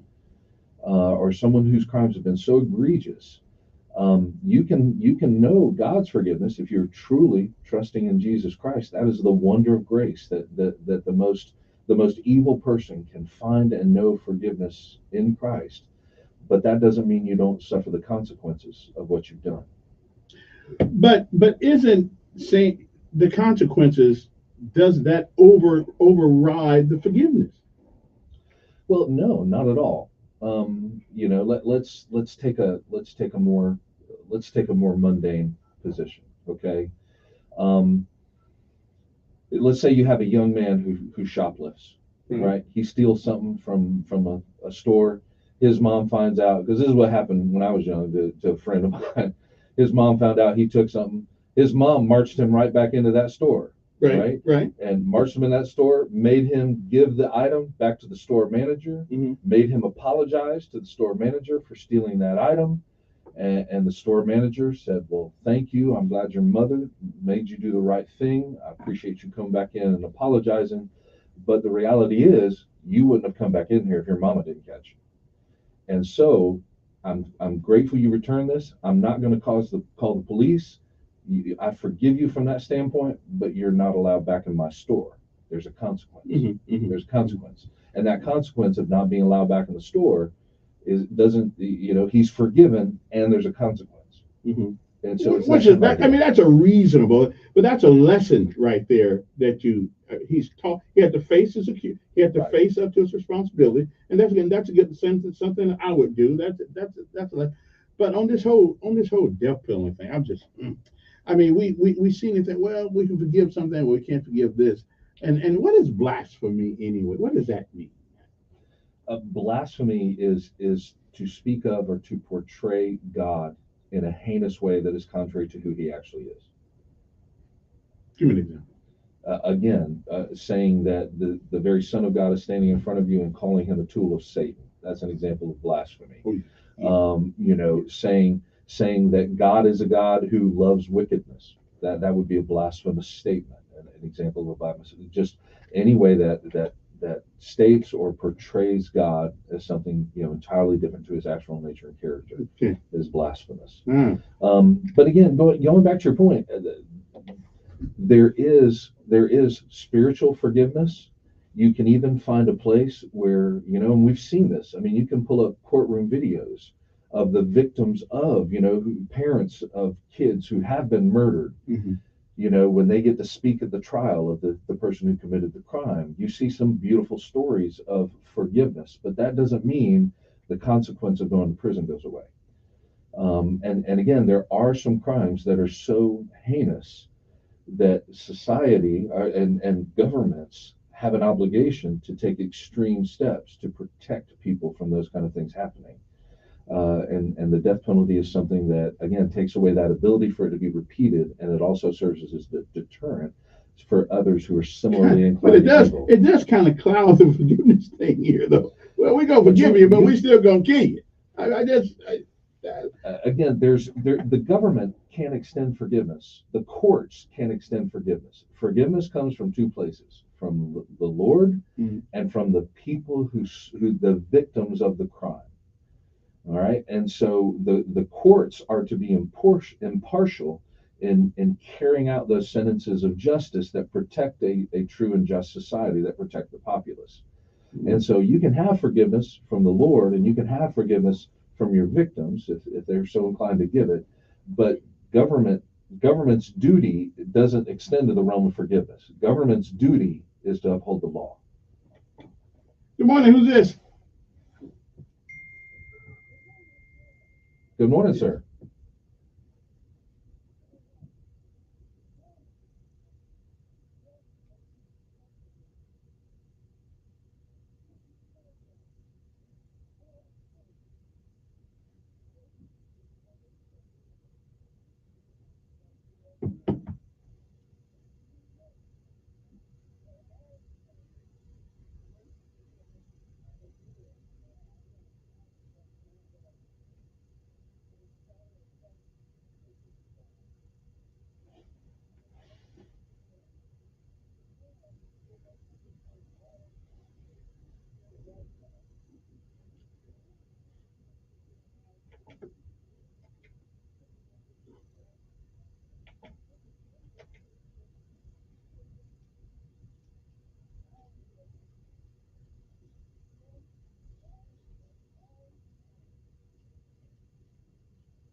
All righty then.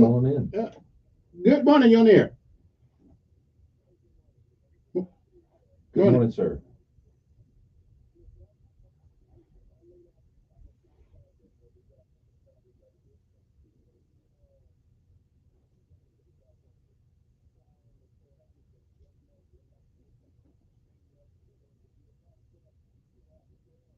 Yes, that's basically where we've been discussing.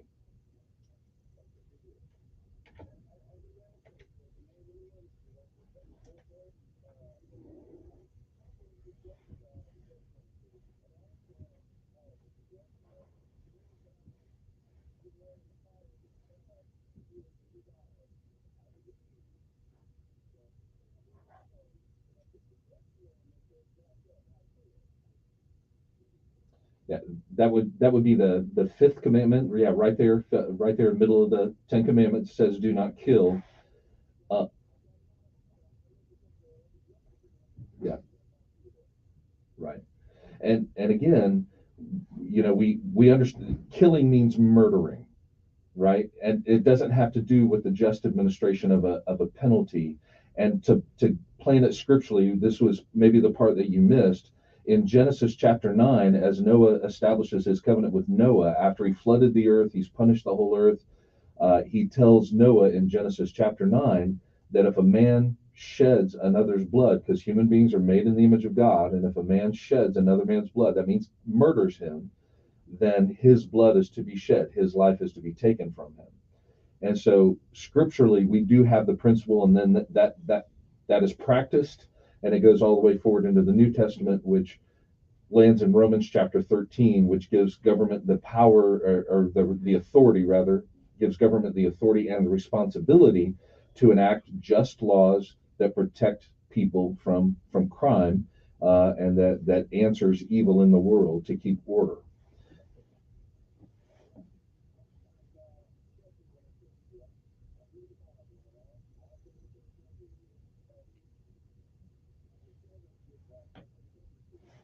I ain't mad at you.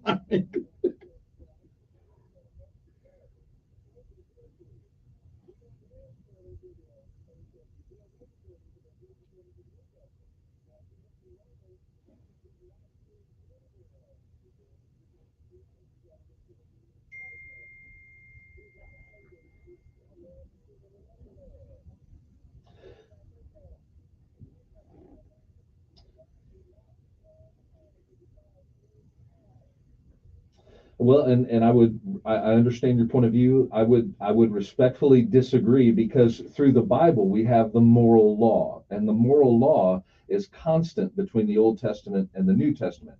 You're right, and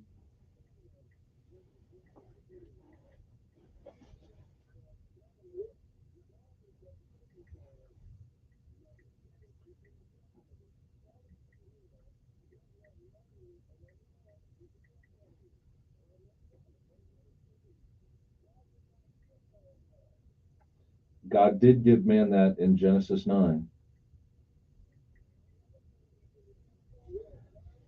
There's moral law that is constant regardless of Old Covenant or New Covenant. That's why the Ten Commandments are repeated. That's why the Ten Commandments are repeated in the New Testament, just as they were in the Old. You are correct in noting that we're not bound by civil law and ceremonial law from the Old Testament. But when you start saying that we throw out all moral law based on the change from the Old Covenant to the New Covenant, that's a misinterpretation of Scripture. And we know even during the historical era of the New Testament, that they continued to practice the death penalty, and even with the crucifixion of Christ, right? Jesus was crucified. He was the only truly innocent man to ever live, and he was crucified by the Roman government. And neither Paul nor none of the New Testament writers, none of them ever said we should undo the death penalty. Hey, yeah, well, I'll let you get his number later on. You can call him up. Good morning, on air. Yes, sir.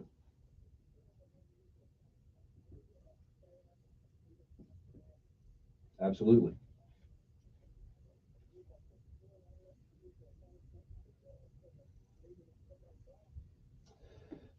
No, but there's a context surrounding that. I see what you're getting at is Kevin's argument that this man almost being executed and then not being able to find a vein, is he's characterizing that as cruel and unusual punishment.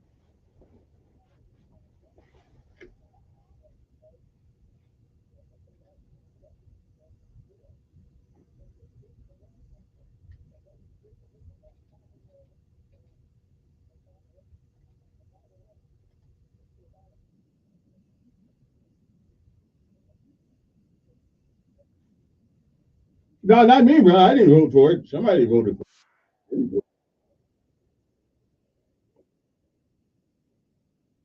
Wait a minute. You know, for years you wasn't represented no way. So I mean, you know what that? My people, bro. We wasn't represented. Listen, I guarantee there was one black person on the law of the death penalty. Guarantee there wasn't one person on it. Yeah. No. That's minutia. We didn't. We may have been. Listen, okay, I just don't. I don't think. Well, let me ask you something. The guy who kills out here, because he feels. Yeah. Yeah.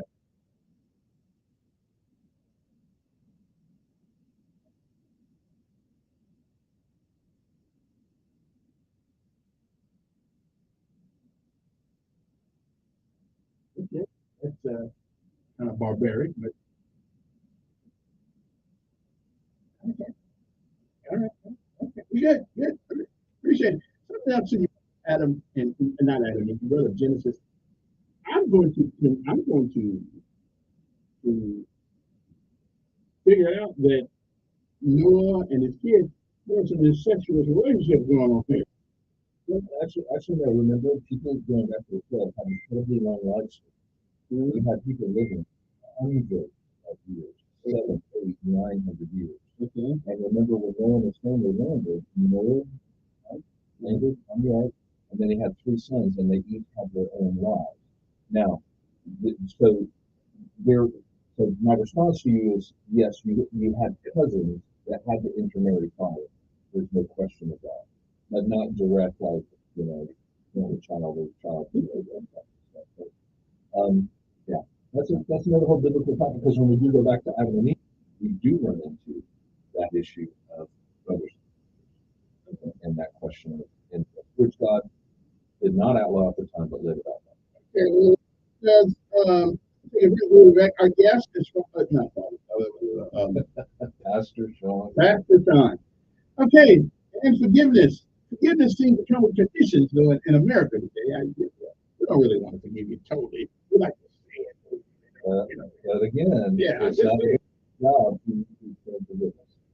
It comes from the Lord and it comes from the victims. The government's job is not to dispense forgiveness. The government's job is to uphold the law. Now, so we can get the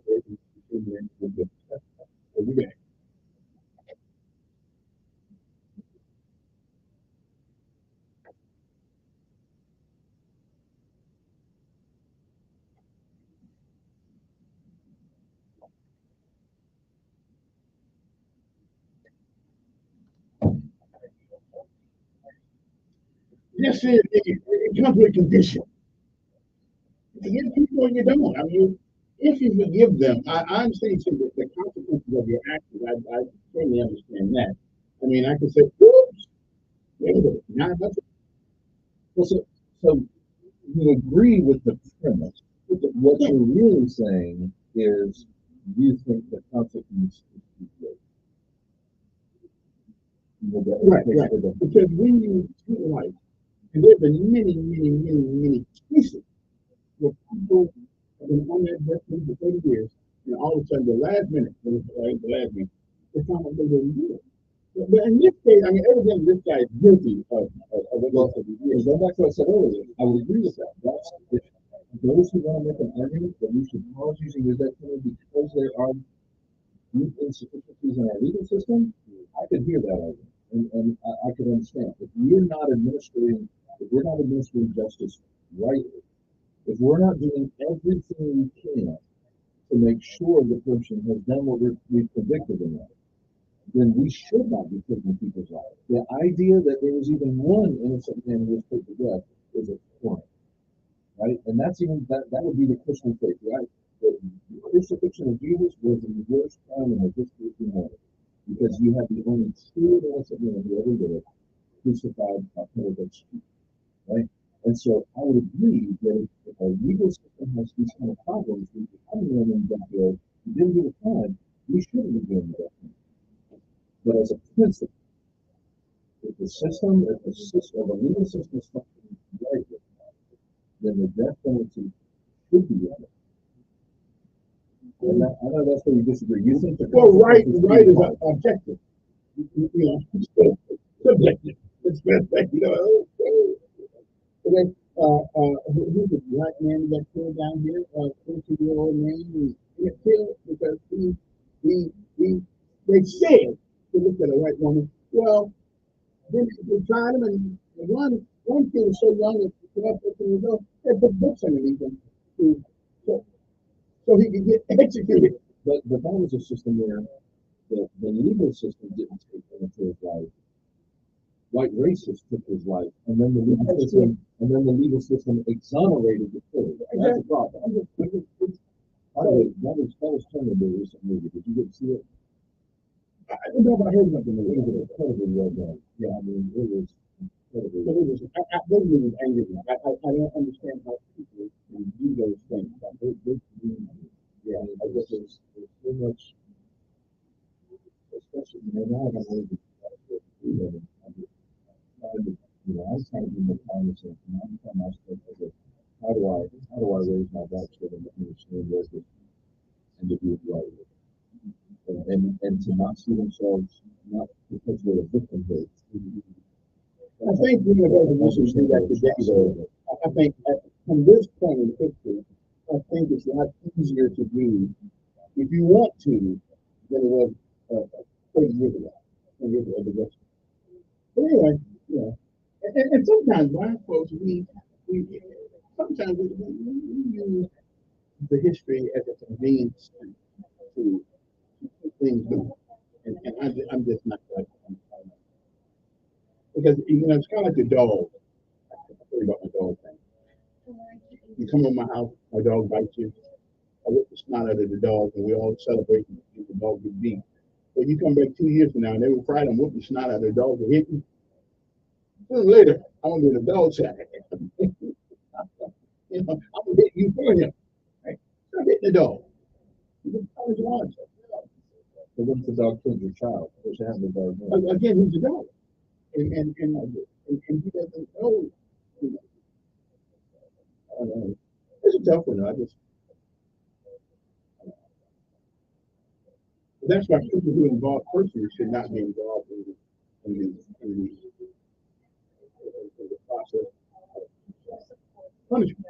Because personally, you hurt my child, I'm gonna kill you. But it's probably not the right way to do it. But, well, and to go back to the issue, there's a wider question of the recidivism rate. Because recidivism is it's the rate at which men who have been in prison return to life. I know it's 181440. I guess it's Dr. John Harrison from Morning View Baptist. That's right, Morning View Baptist Church. Everybody calling to see who is here. Good morning, thanks for holding. Good morning. Good morning, sir.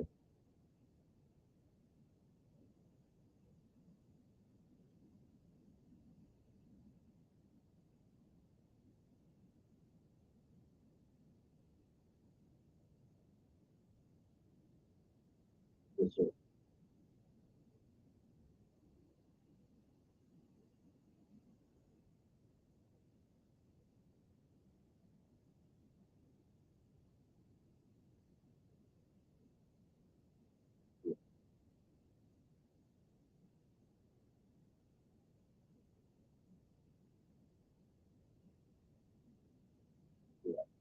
Yeah. Under civil law.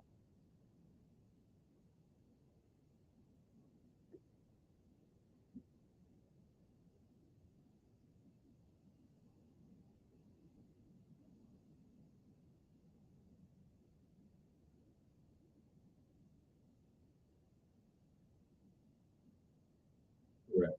They do.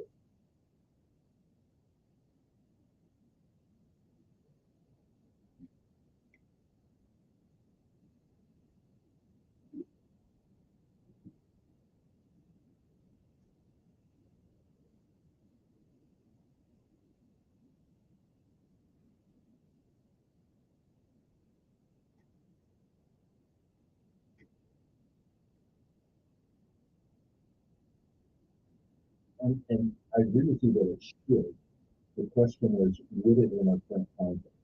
And part of it, the concern I have about it is how many murders and killings and things we see different communities, even if they're fictitious, whether it's television or program, how many fictitious murders does a young person do before they even 18?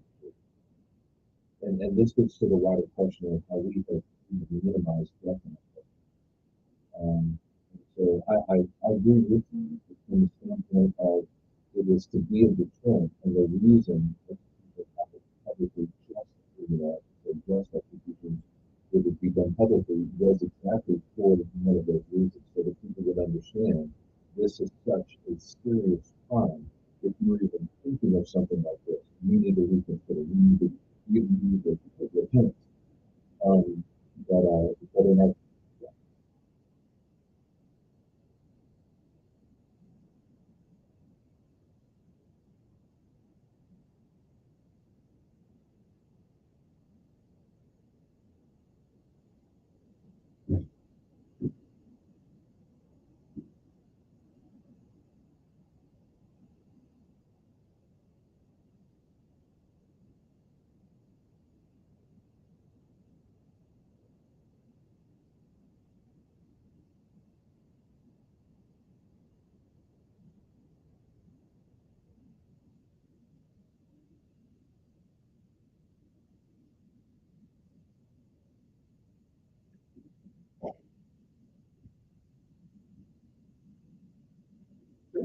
appreciate it.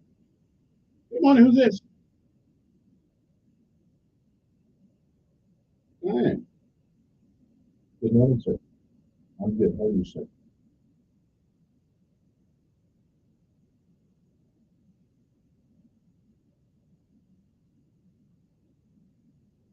Yes, I familiar with that. Sir.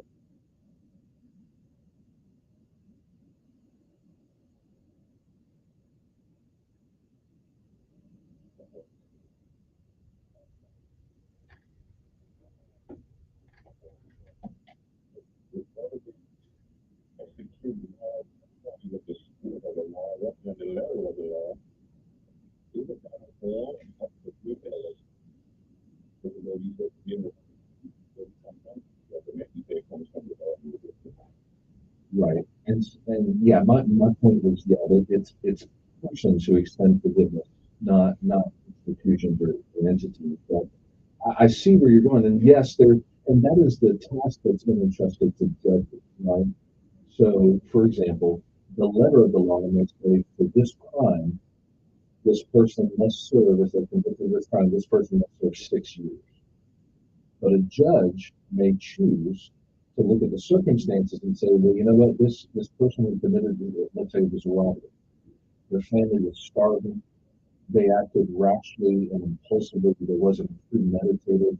They didn't harm people. They committed this robbery. So instead of doing a 6-year sentence, that judge chooses to only do it 18 months. As an example, right? So that judge is not following the letter of the law, but they are following the spirit of the law. So would that be a good example of what we're talking about?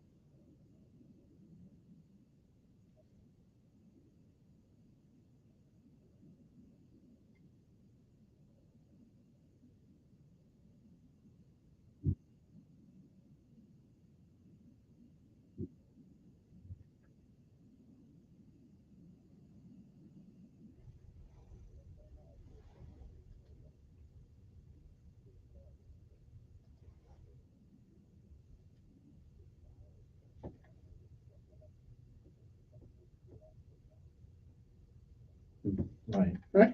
And go ahead. So where was the question going? Well, I gotta go to another one at the moment. But we're gonna mention when y'all do call, you gotta get to the question so we can. Got a lot of folks want to talk. Good morning, you on there, sir. Mm-hmm. Morning. Yeah. Morning. Good morning, sir. Good morning.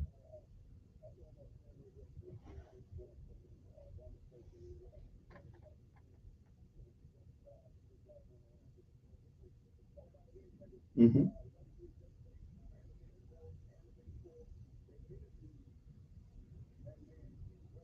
Mm-hmm. Mm-hmm.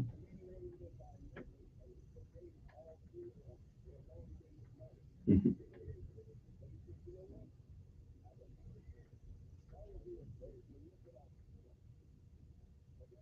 Mm-hmm.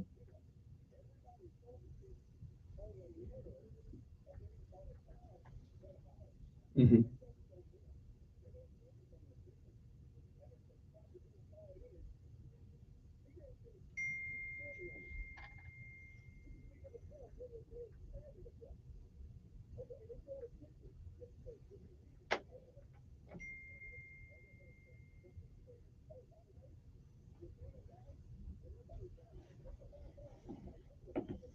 Mm-hmm.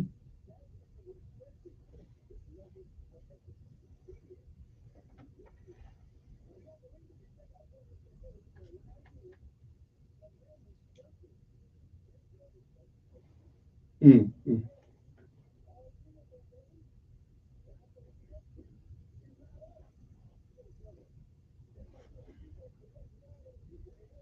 Mm-hmm. Okay.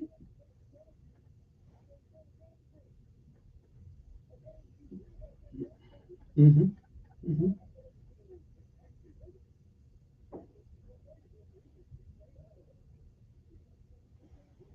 Mm-hmm.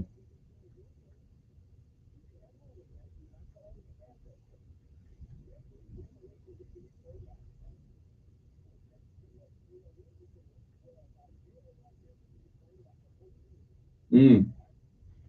Everybody's got their own beliefs. Yeah. All right. Appreciate it. Let me take one more. Good morning on there. Morning.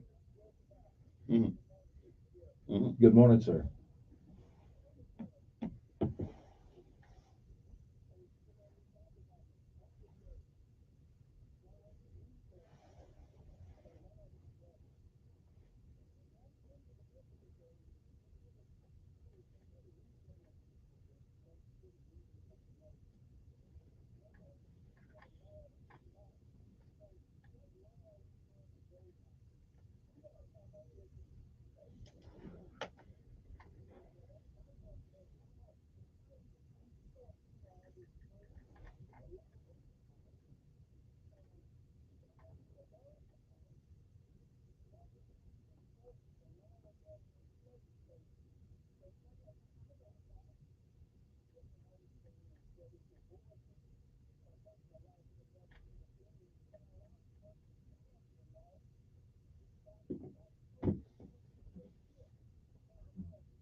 Well, and I would absolutely agree with you. You know, this is an interesting thing that we see going on, and it cuts both ways. Whether you come from a conservative perspective or a more progressive or liberal perspective, you know, there's laws that we don't like, right? And I'm not talking about, you know, like these big moral laws. I'm just talking about other laws about how they're managing money and institutions and all different things. You know, there's a big battle right now going on between the state of Texas and the U.S. government. And I'm with Texas. I understand, but here's the problem: everybody, we're developing as a culture this mindset of, well, I'm going to pick and choose what laws I follow. The laws I like, I'm going to follow. The laws I don't like, I'm not going to follow. And there's a problem with that. We say we want people to make those kind of decisions, right, as to about what laws they want to follow or don't follow. Here's a problem: when we trade the rule of law for the rule of man, we're in trouble. Because man is fickle, right? The law should apply to everyone, regardless of what perspective or viewpoint or, you know, political party or political persuasion we're coming from. And so we want to be careful to acknowledge, if we have a problem with the law, then we should use the proper procedures of government to change the law. You know, elect a different representative, issue a bill that repeals an earlier law that was unjust. But we should use legal means to adjust the law itself, rather than just saying, I'm going to follow or not going to follow. Right, but laws ought to reach at least the limit of common sense, limit of logic and reason. I agree. And if you don't have, if some of that is missing out of the law, is it a just law? It is. How are you going to tell someone, if somebody said, Sean, leave your door open at night so anybody walks down the street and come in your house? Exactly. And so that, I would consider that an unjust law. Yeah. And that's what Texas is saying right now. I like I said, I agree. Mm-hmm. You know, because, and here's the problem, going back to what your caller said, we have contradictory laws. We're looking at the situation and saying, this form of immigration is illegal. They are illegal immigrants. Right. Texas is enforcing a law. The law that's already there. The law that's already there. And yet the government's coming and saying, well, no, you can't enforce a law that's already there because it interferes with this law, and we would rather give preference to this law and ignore that law. Mm-hmm. And so it's a very horrible and sticky situation that, going back to your previous caller, y'all, we are in a difficult place as a culture. If we get Democrats in the White House. Well, and I hate to say that as someone who comes from a conservative perspective, there are Republicans that do it too. You have people that give preference, that are bowing to corporate interests, that are doing all types of things, and we have laws that are contradicting one another, that are on the book. And this is what our Supreme Courts, both our state Supreme Courts and even our national Supreme Court, are supposed to resolve. When laws are in conflict with one another, they're supposed to resolve it. And the system is breaking down. Yeah. One more call. Good morning on there. Morning. Good morning, sir.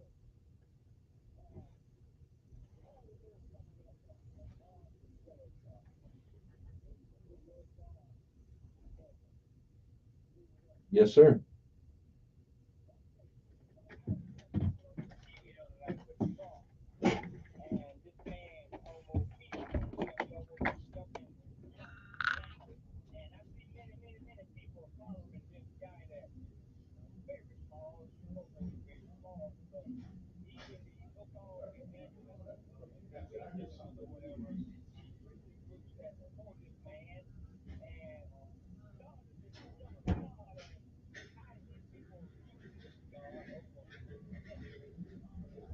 Choosing the Scott over who? I'm sorry, I didn't hear that last part.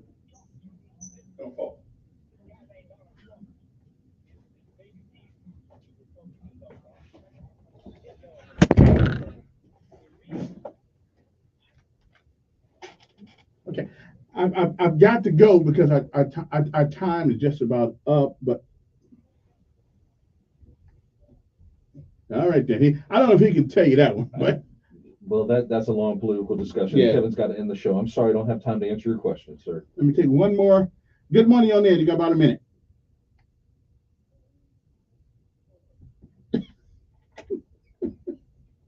Well, and in response to both these callers, I would say no man should ever be worshipped by anyone. That's absolutely true. Worship belongs to God alone. That's right. And you know, there's people on both sides of the aisle that worship their candidates, and that's sad. Yeah, worship none of them. All men are flawed, and you know, we should be grateful for good men, and we should hold bad men accountable.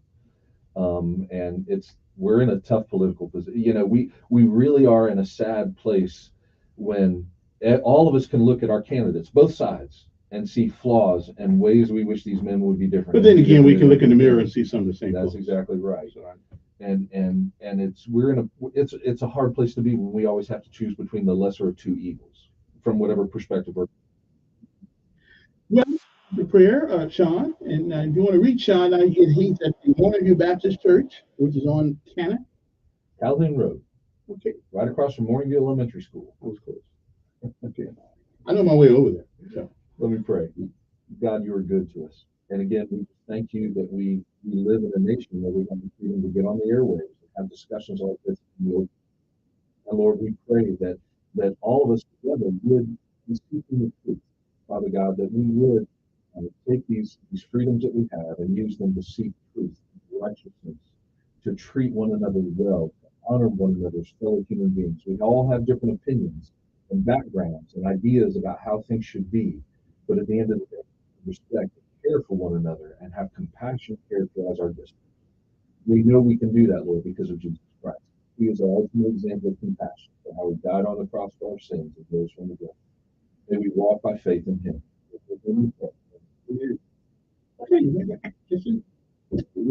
Thank you, Kevin.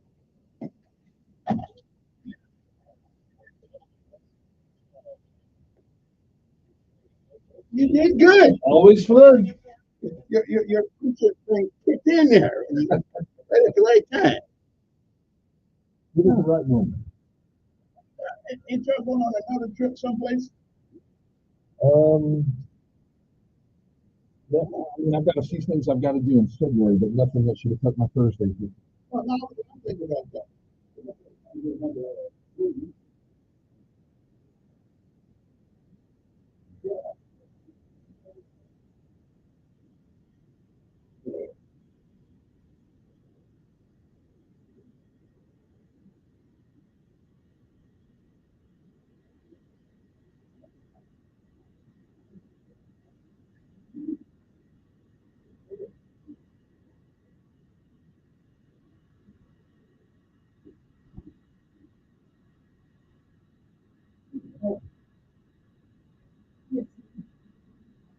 You say she can't find me if you want to find me? I understand. Get rid of Kevin. No.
But they were on the payroll of both. That screams in the conflict of interest. Talk about the social.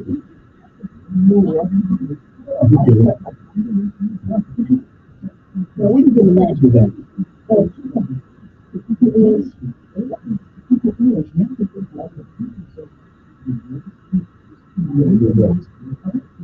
Everybody wants to compete. We want to bring them over here. This is good already. I personally want to come out. It shouldn't be. So we here to fulfill the mission.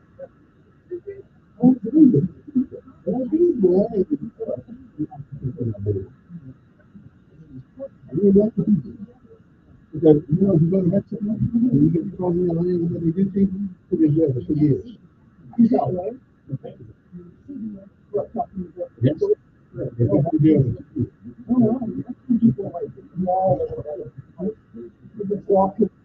That's right. That's right. That's crazy. We're the only country in the world that allows that to happen. And we get all nostalgic about it, but people will get messed up. You know, that. You cannot. They invested and expect to be welcome. You know, you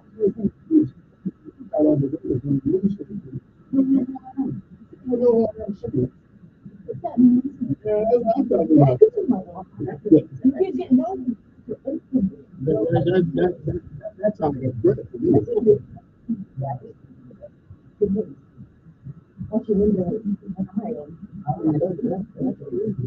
But the police was right there and nobody's there. You said at the border the other day. Not me. But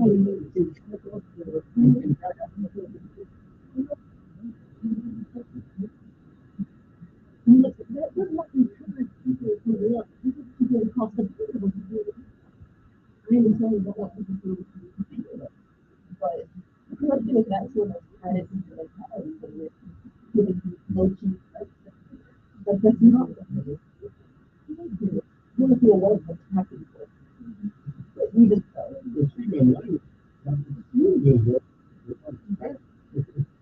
America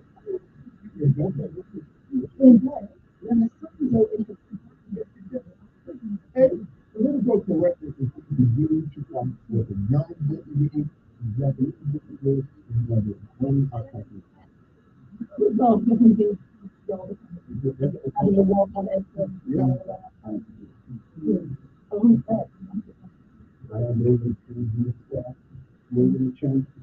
change this. Now, if you say I think it one, good. That's all right. But to tell me biologically that you're We're going to talk about touchy subjects today. We're talking about transness and all that. No, we can. And I was this thing with me compete with women in women's sports. Yeah. And all the hell they went through to get the thing respect and acknowledgement. Now you can put a guy in there.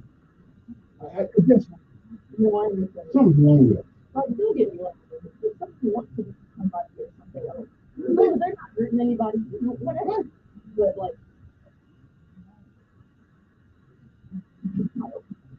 like, chemically and biologically, a male is fundamentally different. Like with bone structure and density and all of that, and that's kind of hard to change. You don't you know, exactly. Yeah, you don't change. You can't really change it. I'm glad you don't change it. It's just crazy. That's why when Democrats get away. Democrats start taking things over, we lose all common sense and logic and reason. It's like those are elements of our conversation today that no longer exist. Like in our public school now, we got kids, boys come to school with dresses on. Okay, eyelashes. Now, if anybody doesn't think that it interrupts the learning process, they're crazy. Well, I have opinions about interrupting the learning process. Well, they ain't gonna learn to go on the No, good.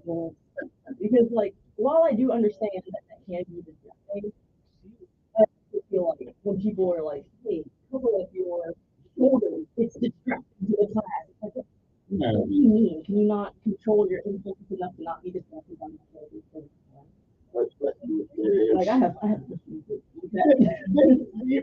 but you cannot get rid of natural instincts. And males, because of their nature, automatically gravitate toward female. I mean, I'm not saying you can't control the. I'm not saying that you can't control the feelings and the emotions, but you can't control the impulses. You can choose whether to assault or not. Well, I ain't talking about assault. Yeah, we ain't talking about assaulting. I mean, we can. Also, there's so many hot topics. Hot Take Thursday. Oh yeah, what do I like? And also, is there a way to record this at all? Well, they all get recorded. They all get recorded. Oh, can it be sent there? Okay, I'm back. I gotta now move that chair over to the right. I'm sorry. Just make sure that you not taking signs at me there. Okay, now I got a guess. Student. It's a female, but you're not.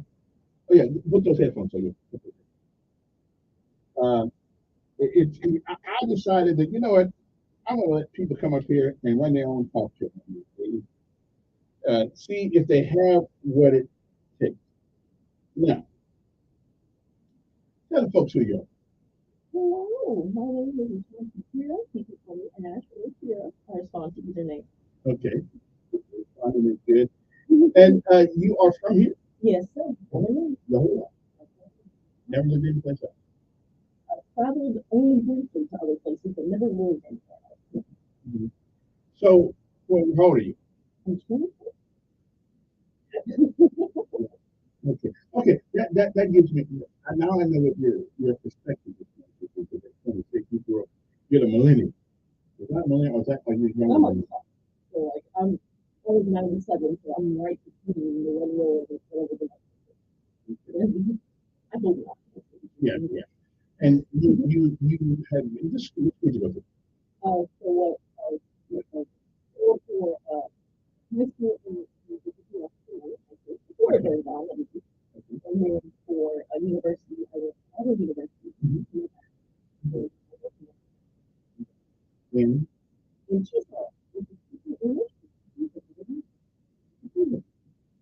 although English is going to be obsolete pretty soon because we have everybody in here, so we're going to be like Africans. We're every 15 miles. Yeah, right. And that's why they can't get on each other. If you don't have a clear source of communication,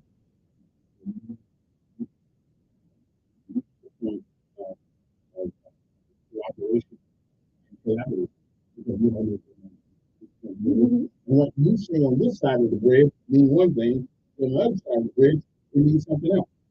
What are we going to do about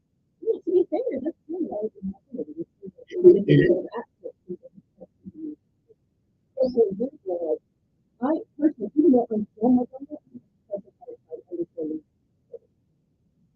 and it's that communication barriers.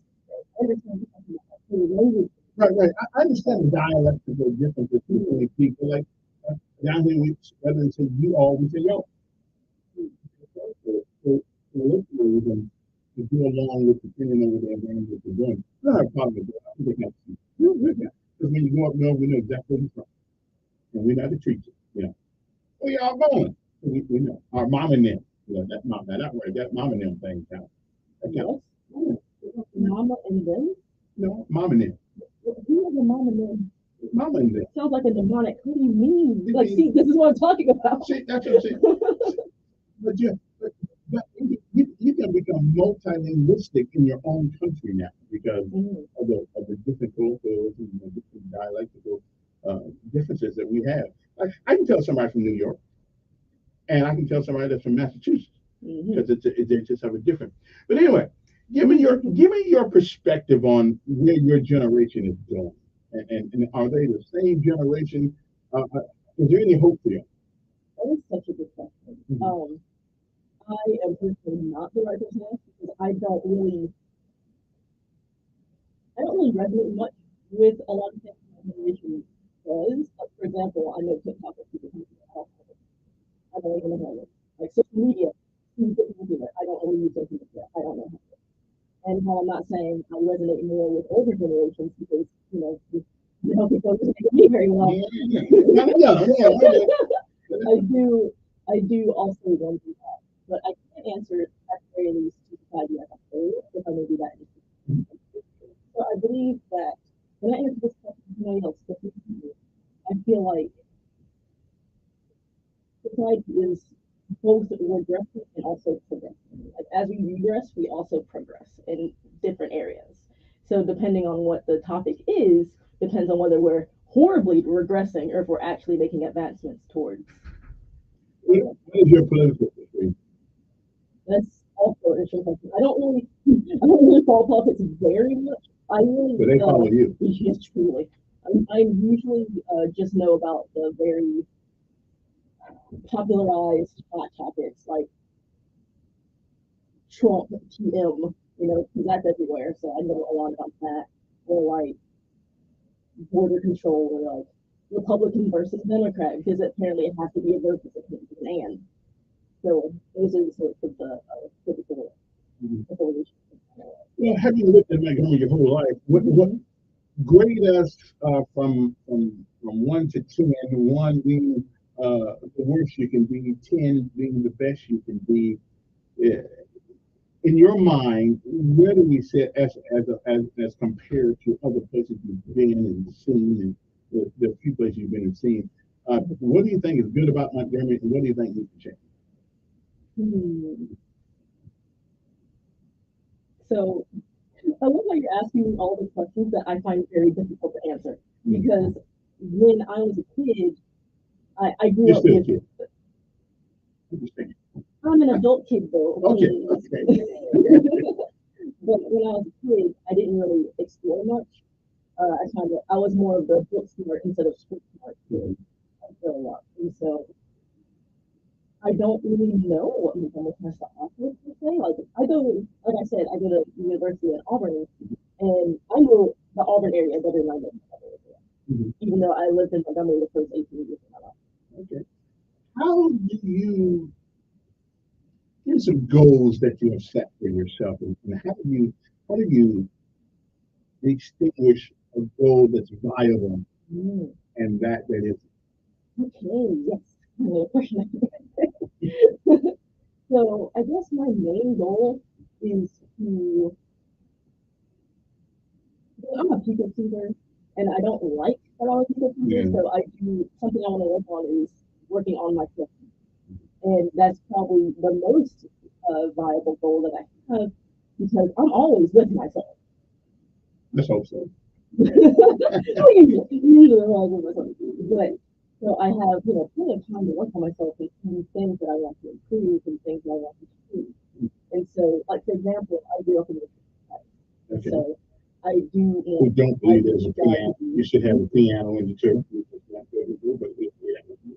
Are you sure? Because I think my dad's listening. Hi, Dad, if you're listening. Yeah, but I know you probably. And don't say you can't have a piano in the church. But they say now if the Church of Christ says you don't want one, I can live with that.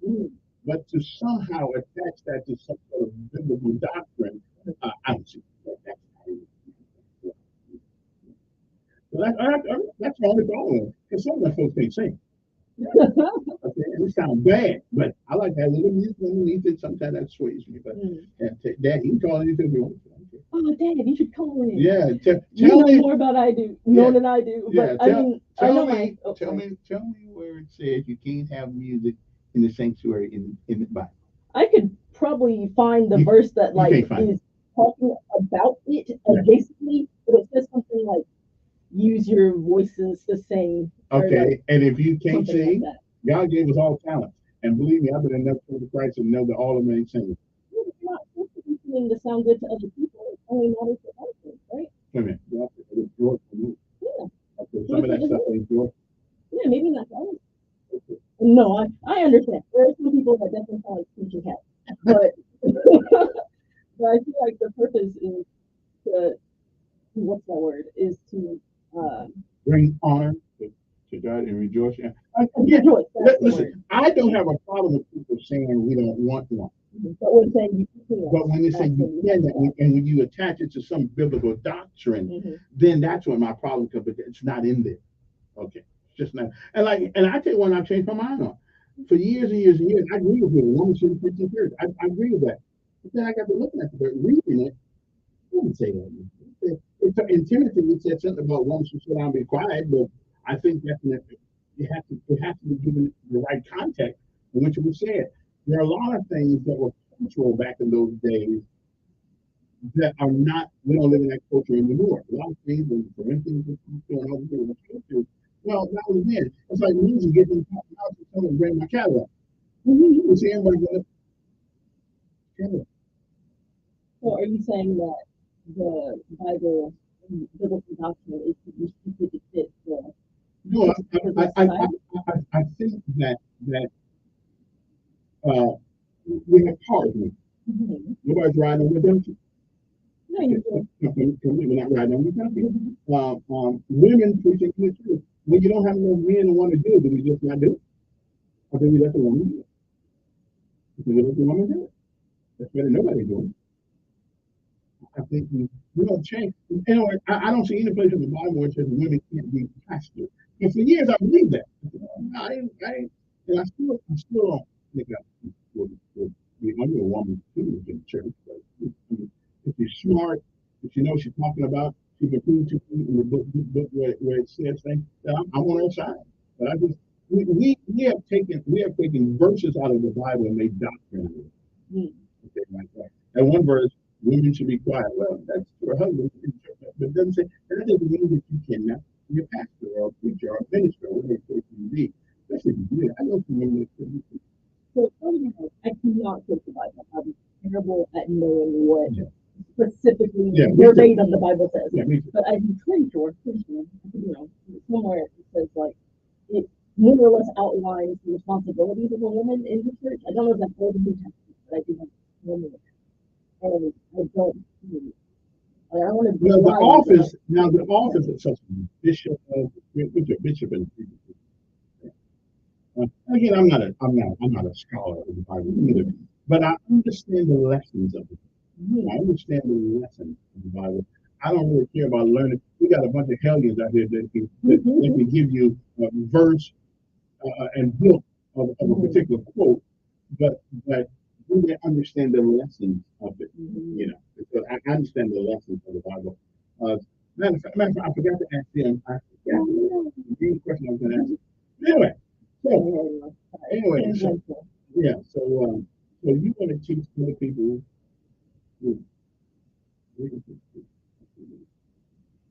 Not necessarily the people that break into the country, but more so people who are willing to learn. Especially since I don't want to teach here because teachers get paid terribly here, and I need money to live. And so I planned on. Well, why be a teacher at all? Why not do something? Why not do something that pays well? Well, like you said, God gave everybody a talent, right? I believe my talent is teaching because I'm not really good. I'm not sure. But you got that saying they don't pay much. Exactly. That's why I'm doing it as well. So what do you think you can make a good living teaching English? Yeah. Because people don't create anyway. So. What's that? What's that? Well, that's when you're on the phone. How do you say it? You didn't want your show? Anyway, so, but why Korea? So that's a whole story, actually. So, if I may. So in 2015, when I was a junior in high school, this program that I won't name because I don't like them, they it's a part of the story. They sent people. They sent American high school students to Korea in order to gain cultural Right, information, right. which is good. Yeah, which is great, right? Because you want to learn about these things. And so it was like $2,000 some dollars, and my family could not afford it, because I had to raise that money. I'm pretty sure the other high schoolers that went with me, their parents probably paid for it, because they didn't seem like they appreciated it at all. But anyway, I digress. So I raised this money, and I went with this program and with these other high school students. Yeah, we went to John Deere and Portland. And so when we were there, because there are a lot of temples and Right. historical things like that. And so when we were there, I had an awful. I cried so much on my trip, because the high school students bullied me constantly. What did they bully you for? I don't know. It really ranged from like just excluding me from activities to just outright being mean to me. And I was like, I don't know what I did to any of you, but I'm sorry. But yeah, I definitely, that was a very bad time in my life. And so I mean, you weren't the only black person on the trip. I wasn't. Okay, okay. Then let us just presuppose that maybe the vibe you gave off a little bit. What's the word? There's a word I need to find here. You you have a. I love you. Don't get me wrong. But you have a. Let me come up with the word. I take that break. Goodness gracious. However, though, I gotta say, some people are intimidated by charisma, and by now people are intimidated by those things. And if you exude a bunch of that sometimes, rather than people lift their own standard, to lift themselves up to be able to communicate with you, they chastise you as opposed to trying to figure out what you're saying. You know what I'm saying? Yeah. So maybe you just. Well, in high school, I had a negative amount of charisma. Hey, see, I'm right. That's probably what it was. Anyway, we'll be back after this. Tell folks who you are again. My name is Ashanti Kira, Ash or Kira. Hello. All right.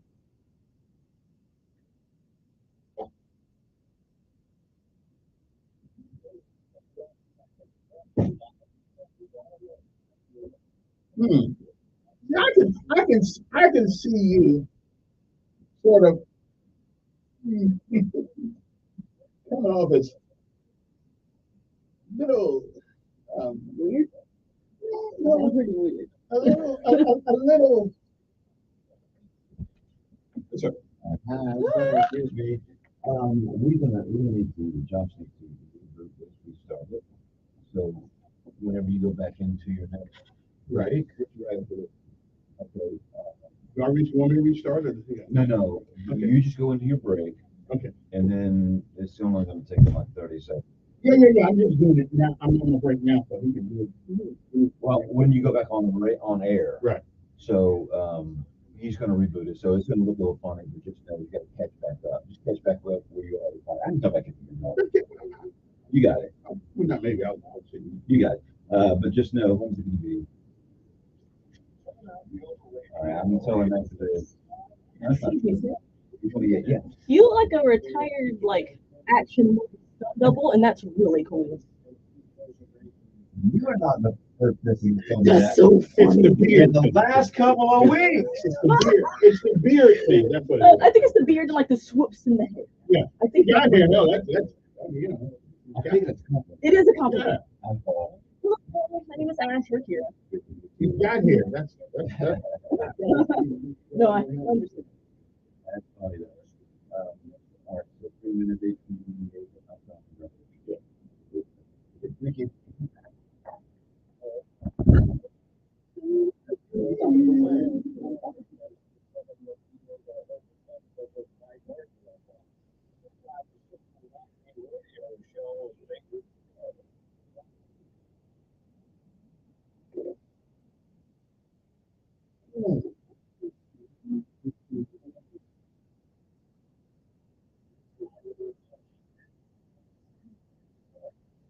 All right, let's get you some water.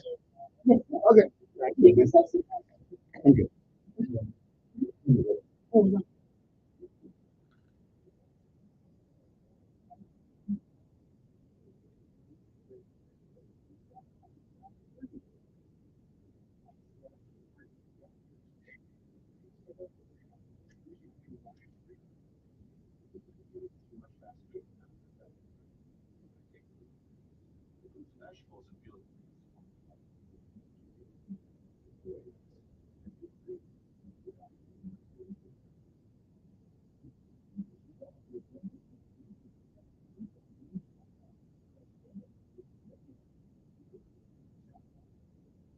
I'm sorry, Dad. I tried my best.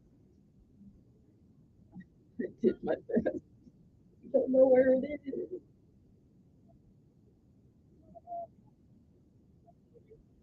Oh, no. We're just taking a break.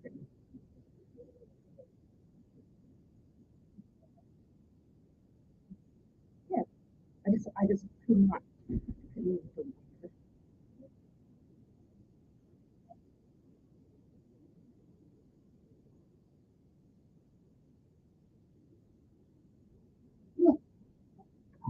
Oh, hold on. Well, thank you for listening. I just wanted to give you a. Hey, Dad. He said, hey. He said hi. And he said hi. I ain't too hard on her. I ain't too hard on her. Go see your dog. That's it.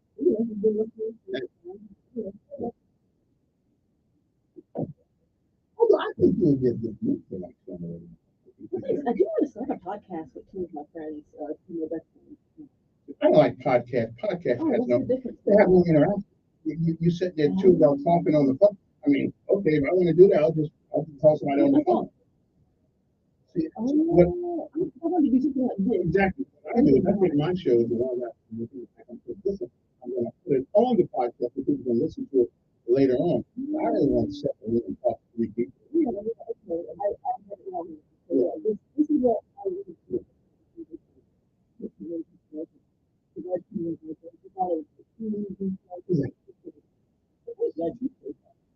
The word was adjective.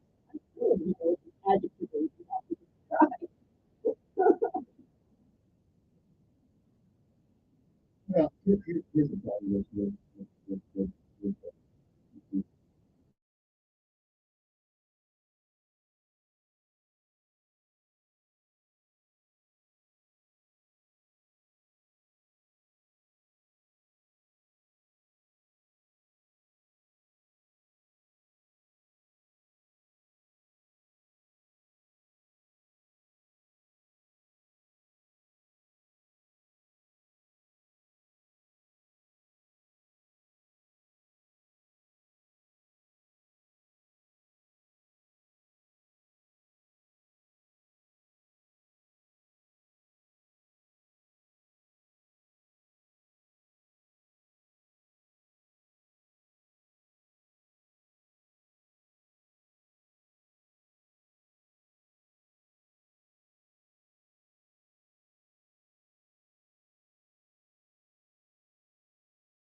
I would love to like make a video game. Because I love video games. And that would be amazing. Sir? That sounds good.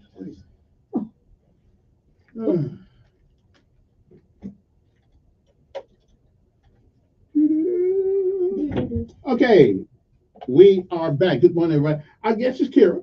She's here just to. She wanted to. Matter of fact, how did I meet you? I didn't meet you, or something like that. Where do we run across each other's lives?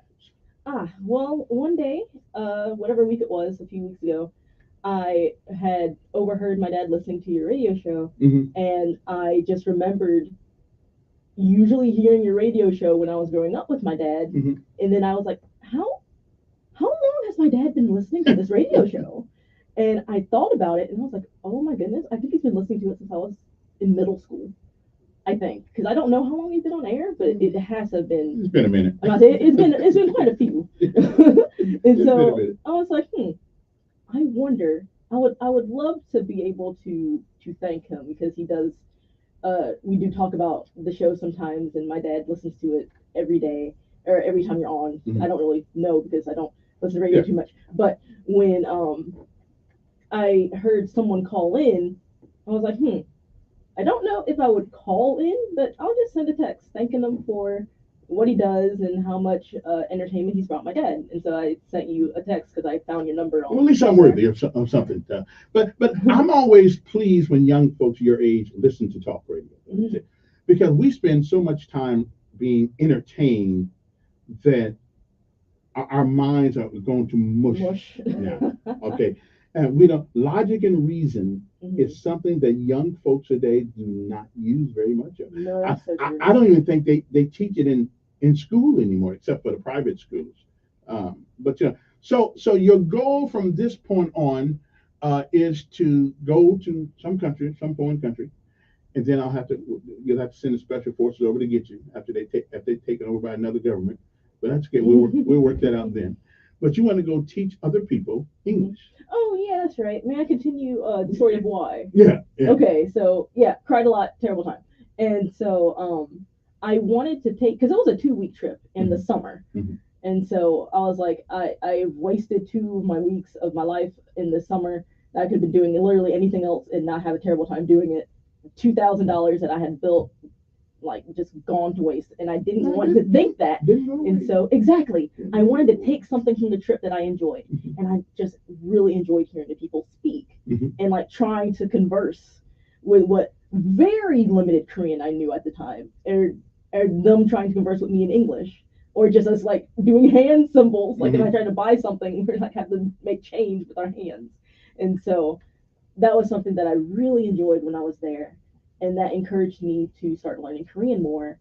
And then when I started learning Korean more, that made me realize, wow, it is so hard to learn a language. How do people do this with English? And then that made me appreciate English more. And then eventually I just decided, wow, you know what? I think I want to teach people this because I like talking to people, like teaching people new things. I like learning new things. So I could learn Korean and I could teach people English. And if I go to Korea, I can teach Korean people English and I can learn more Korean. And so I guess it's less of a goal of monetary attainment and more of a goal of personal development. You get over that. Yeah. Yeah, it's about. I'm enjoying it while I can. It's about money. No, I am for sure certain. I'm enjoying this while I can. Yeah, it's about money. And then when I'm in the slums of Daegu wondering what went wrong, I will remember. I was in Busan and Seoul. Oh, you went to Seoul? Well, I used to go over there all the time. We had something in the Army called Team Spirit.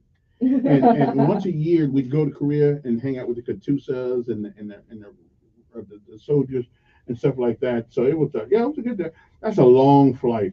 Yeah, 14 hours. Yeah, that was my first flight. Really? My first flight ever on the plane was 14 hours. And I was like, wow, this sucks. That's good. Now let's look into the future. 10 years from now, where do you see yourself? We were 30 at the ripe age at 36. Well, my husband is in the Navy right now for officer training, and so he'll probably still be in the Navy. So I would see myself probably developing more of my technical skills because I like to code. I think coding is really fun, and I enjoy playing video games, and so I really want to make a video game. That's like a personal goal that I have.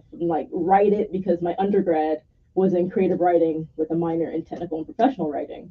So I feel like I could write the story. I would just need to code how it would work and then find Illustrator or whatever.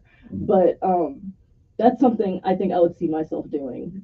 Just probably would be retired as a teacher because they don't make much money, and maybe not retired, maybe just not doing it as a full-time thing. But I would love to just dedicate myself to creating a video game and seeing how it would be responded to by my target audience and how it would play. And man, that would be so great. But yes, that's probably let's get into some social issues here. hot topic. You are a female, and I think you know that. Yeah, I checked. But we do live in a society today where a guy can be a girl and play women's sports. What do you think about that? So specifically about the men or biological men in women's sports. Biologically. There's no other way to be one. Sir? There's no other way to be one. But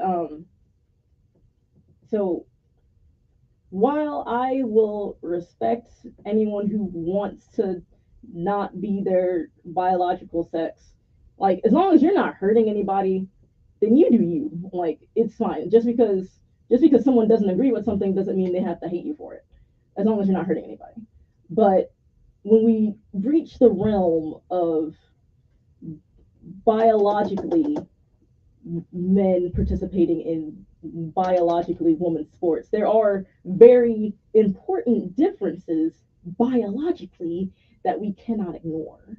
And so even if a trans woman participates in women's sports, they identify as a woman, but that does not mean biologically they are. So that's what I think about that. I think it does give an unfair advantage because you can't, like, because there's the bone density and like the muscular structures, and even with hormone therapy, I don't think those things go away. And so they do have these innate advantages that God gave us. Yeah. And so let me, if you were to identify yourself as a member of any political party, which one do you think you'd be? Out of the three or out of the main two? Out of the main two. Okay. I was like independent, but I honestly would probably, because like I get left and right confused. I don't know which is referring to which, but I think I'm more Democrat leaning, strictly because from the things I see on like news and things, it seems like overall the Republican Party, like both parties have issues, right? But it seems like the Republican Party's issues are more brought to light. And I'm not saying that the Democratic Party has no issues. It just seems like, especially with... Well, let me ask you. Let me ask you. Do you believe in abortion? Yes. Okay. Do you believe in abortion up till delivery? No. Okay. So where would you cut it off at? I would cut it off when there is a fetal heartbeat. So until that time, you don't consider it a viable... Yeah, that's the word, when it's like a viable person. There we go, not thing. Viable person. If somebody would tell you, define to me what life is, could you do it? I could try. I could do my darndest. What? Try. What? Describe to me what life is. So I'm assuming we're talking about like... Just life. What is life? Like, not like philosophically. Well, philosophically, what do you think? Ooh, and philosophically. Ooh. Yeah, well, what do you think life is? So, I guess life is, as a noun, I can think of it as a verb, as living, but I guess having life could be equated to having some sense of purpose. Okay. Let me give you my definition of life. Sure. Life is everything that happens to you from conception to death. Mm-hmm. Life is a process. Mm-hmm. If you interfere with that process anywhere along the way, you disturb life. Does that sound like a reasonable conclusion? It does sound reasonable, okay. Yes, sir. So a child, just because you don't feel the heartbeat, you don't hear it, the process is still ongoing. Because that's part of that process from the little wormy that goes up in there, and it's a process of becoming a human being until you are born. But born merely means delivered to the outside world. But the process starts at conception. Would you agree with that? With the process of life? Yeah.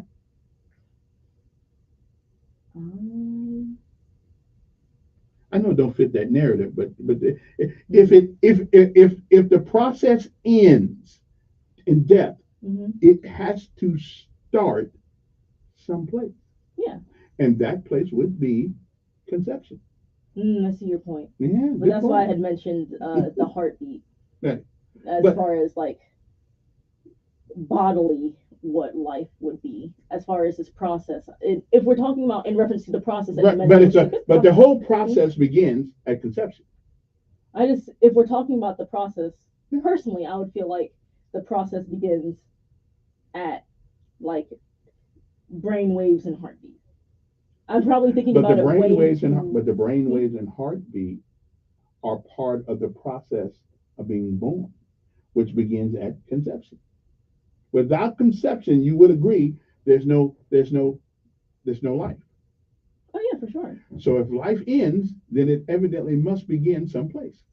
And one could argue that it begins at conception because that's how it all begins. I feel like conception's like the pregame. Wait a minute. It's still the game. It's still part of the game. Oh, what's up? Yeah, but I got you. You'll be all right. Good morning. Oh, hello. Oh, sorry. Yeah. Yeah.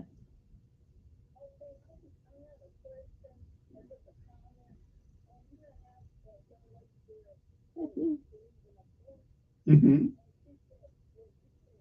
Mm-hmm.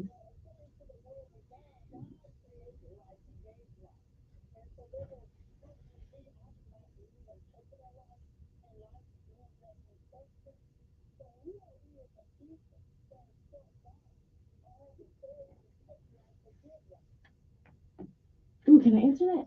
Yeah. Oh. Huh. So I guess depending on our different definitions of life itself, if we're taking Kevin's definition of life, then yes, I would be inclined to agree that we don't have that right to take that away. But when I'm considering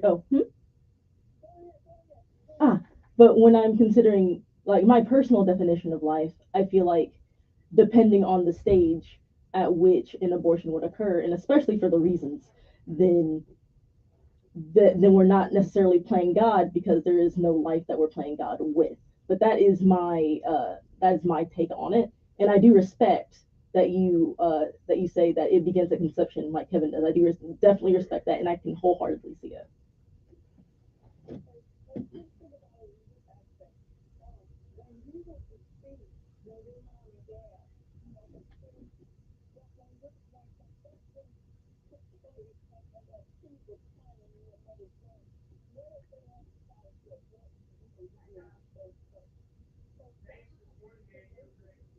Mm-hmm. Mm-hmm.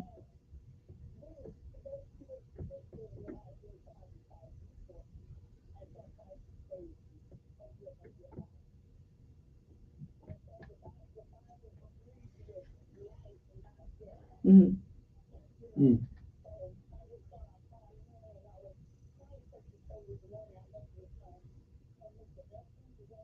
Yeah. Yeah. Mm-hmm. Mm-hmm.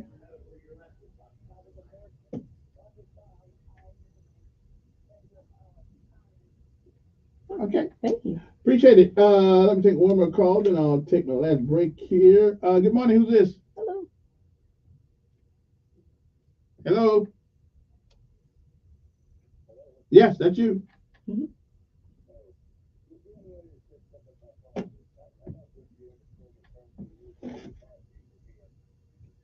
I don't know. Not gonna lie to you, not a clue. But that's just when I feel that would begin, because I know at least at the moment of conception there is not one.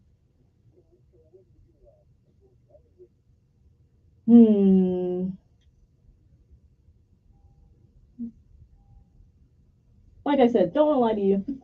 I don't. I just whenever that heartbeat would begin is when I would say 6 weeks. Wait a minute. Okay, so then 6 weeks. That's what I would say.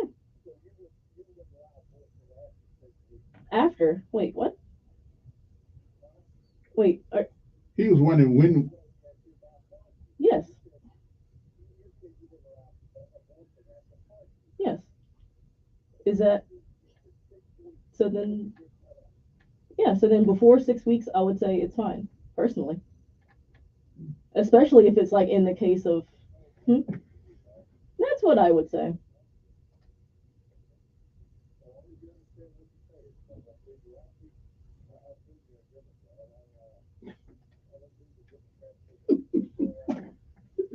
Well, I mean, I don't really know what I am. Kevin did ask me that earlier. I think I'm Democrat leaning, but I honestly don't really know. I'm 26. I just don't really follow a lot of things. Let me think. Because I could vote since I was 18, I know, and then there's like 4. I think I've only voted, let me think. Probably not.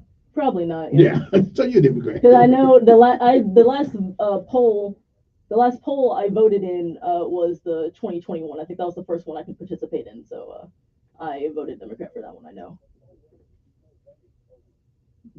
Now give her some break. She's 26 years old. The fact that. Nope. Okay.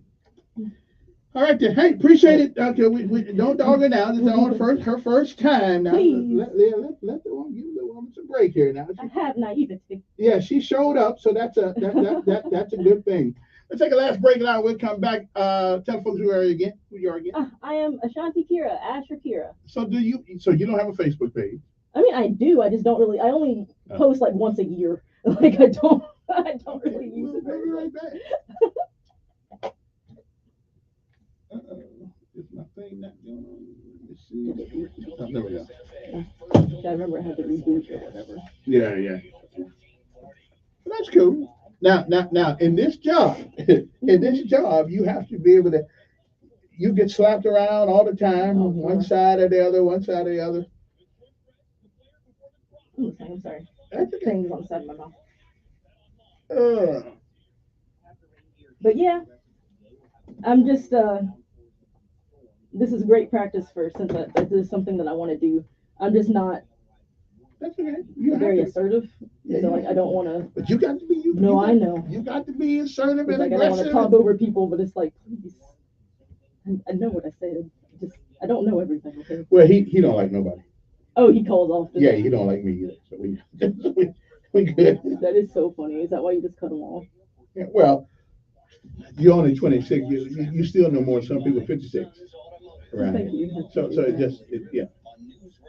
No, I just want to respect everybody. I don't want anyone to feel disrespected. And we I'm all being disrespected. Yeah, and we all have been there. You know, older people sometimes we forget we was there too. Can we talk about that for the last part? Yeah, we didn't know Jack. Like no one is born knowing anything. All I was looking for is something to eat probably, and where to put that stuff that was in my diaper. Hey. So, yeah, I mean, I'm gaining life experience, but I don't have as much as somebody else. That's true. Don't worry about it. Yeah, I appreciate it. Thank you for sticking up to me. Yeah, that's okay. I personally think you would probably get a little more life experience. I think you'd probably be a good communicator. You talk well, you speak well. I think it would be great. You just gotta, but you just have to have some filler, something in there you got to go through some things. And that's why this is the only job in America that at getting older is good for you when you can talk radio, because you have a reference. You have a life full of references of things you know. Now you go with Biden. Well, I wouldn't want to be president at 80 years old, but yeah. But I think you'll be all right with everyone. So your husband's in the Navy? Yes, sir. Why they pick the Navy rather than the Army? Come on. Been on a ship. So he says. He told me once of the stereotypes of each branch, and I find it hilarious. So, the Army, so please don't get offended. I'm messenger. I'm the messenger right now. But Army is basically cannon fodder. The Air Force is the chair force. Okay. The Marines is just hard for no reason. Okay. Coast Guard is irrelevant. No one knows what the Coast Guard is. And the Navy is like Marine light. Well, I don't. He ain't an officer yet, so let's call the show one day. We'll have a conversation about that cannon fodder. I guess you hit the Army. Yeah. he was relaying to me.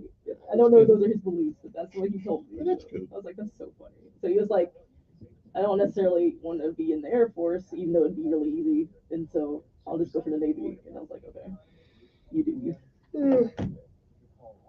Okay. He So where also y'all wanted go, to be- you know where y'all gonna be stationed? No, sir, he's still in officer training Okay. because he first started officer training like in in November. Oh, just except started. like for a week. Okay. He was only there for a week, and then they Okay. pulled him out because there was something wrong with his eye. Then he had eye surgery. Okay. He's just recovering from that. Okay. So I he's had eye gonna surgery resume too. officer training. Yeah, I had eye surgery. My eyes were operated on twice. Oh wow! Did you get the little bubble of gas in or whatever? No, That's what I he had strabismus, weak muscle, which is what we used to call wall-eyed. What are you looking at? I see. They used to piss me off, but your eye go this way, you be looking that way. And those guys say, Oh, that's sweet. You couldn't help it. I know, Goodness but they don't care. gracious. They don't care. Oh my goodness. And it makes you tough. I guess. Everybody- I guess you get a thick skin by taking a lot of beatings. Everybody's got to put up with something. Yeah, that's true. We're going to get back. I'll be able to take this one call for you. Then we're gonna come. Now, what I'm going to do is put this on. Let me. You can text me a link if you want. Well, I'm going to tell you where to go. I got to get a picture so I can put the picture on there when I. Oh man, I'm taking a picture. I'm glad I dressed nice today. Yeah. So your friends can see you're a star. Yay! All right. Then. Oh, is it okay? I told my mom listening to my mom and dad are divorced, but I told my mom listening to me. I wish her a happy birthday. Yeah, sure. Okay, cool. I just wanted to make sure that was okay before I just did it. So. Some kind of divorce is good. Yeah, they apparently they just weren't very compatible. I know as that's much as they like. thought. Yeah, so it's okay. As long as we don't forget our children. Yes, That's the only thing that matters. Mm-hmm. Don't forget your kids. And they co-parented, Yeah, that's good. somewhat. That's the whole situation. Well, I wouldn't want my. Oh, do I need to like be over here in that chair? No, That's cool. it's right there. Okay, and 3, 2. Oh, good. I'll have you at the microphone. Okay, we are back. Not a whole lot of time left, but I'm gonna take this last call for Kira, and we're going to your mother. Oh, and Mom, if you're listening, happy birthday! How old is she? 62 years young. Youngster still. Matter of fact, she probably still get carded going to the liquor store. Oh, she doesn't drink, but They're gonna certainly card her there. Okay. Good morning. Who's this? oh, thank you. I mean, I'm just there for an education, but War Eagle. Oh, I'm just there for an education, but War Eagle to you too.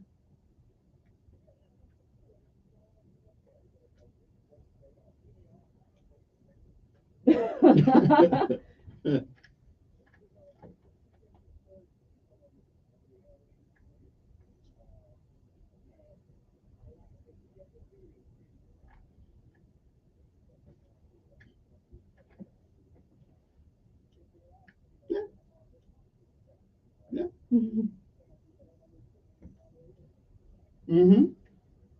That's good though. Oh. Well, thank you so much. I really do appreciate that. Aw. Well, wait a minute. But we must inform ourselves of something that's going on in society. Yeah, no, that's fair. Yeah. I just read articles. Yeah.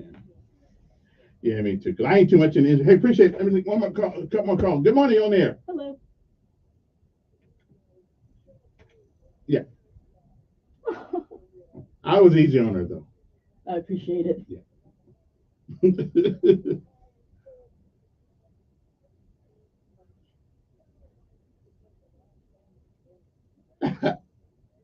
Yes.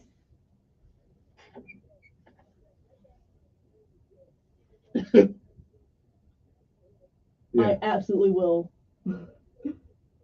All right Thank you then. so much. All right then. Hey, you know what happens when you got 250 Marines go out?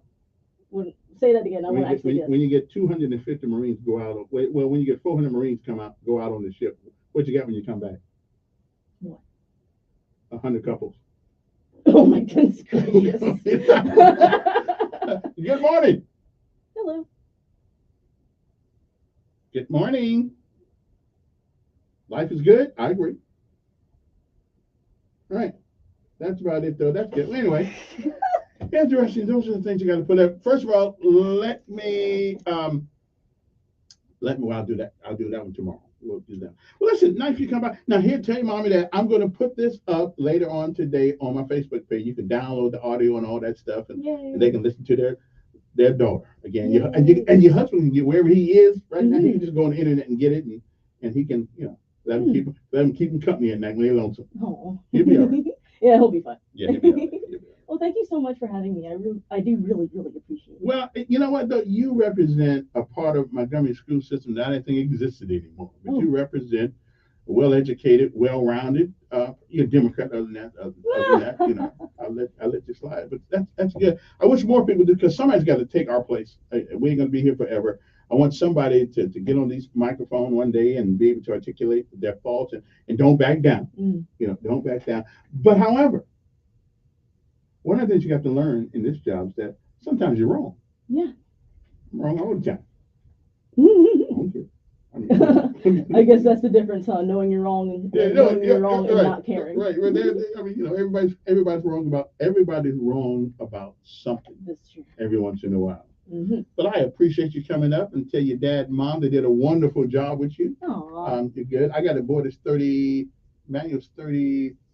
now, I think, and one that's be 18 this year. So yeah, I know that 18-year-old got me by surprise. It's okay. It do be like that. It do be like that. it does be like that sometimes. All right, that's that Southern colloquialism right there. Is that really? Yeah, it do be like that. I didn't know I spoke Southern colloquialisms. Oh, I feel so proud of myself. Yeah, you just did. I mean, it be like that, So anyway, I gotta go, but it was wonderful having you on the show today. And so I assume you living in Montgomery for a while till your husband gets out or whatever he's in. No, I live in Auburn because I go to the university there, so I don't have to commute. I'm just here helping my dad. What's up? Appreciate it. Well, tomorrow, good Lord says the same. Everybody have a good day. Yay.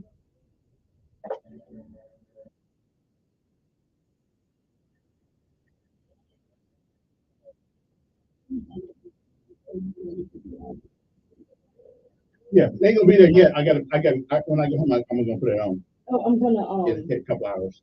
I'm gonna see it. Well, I'll just click on the mouse. Look you up. Yeah. Oh, Kevin Elkin, ELKINS.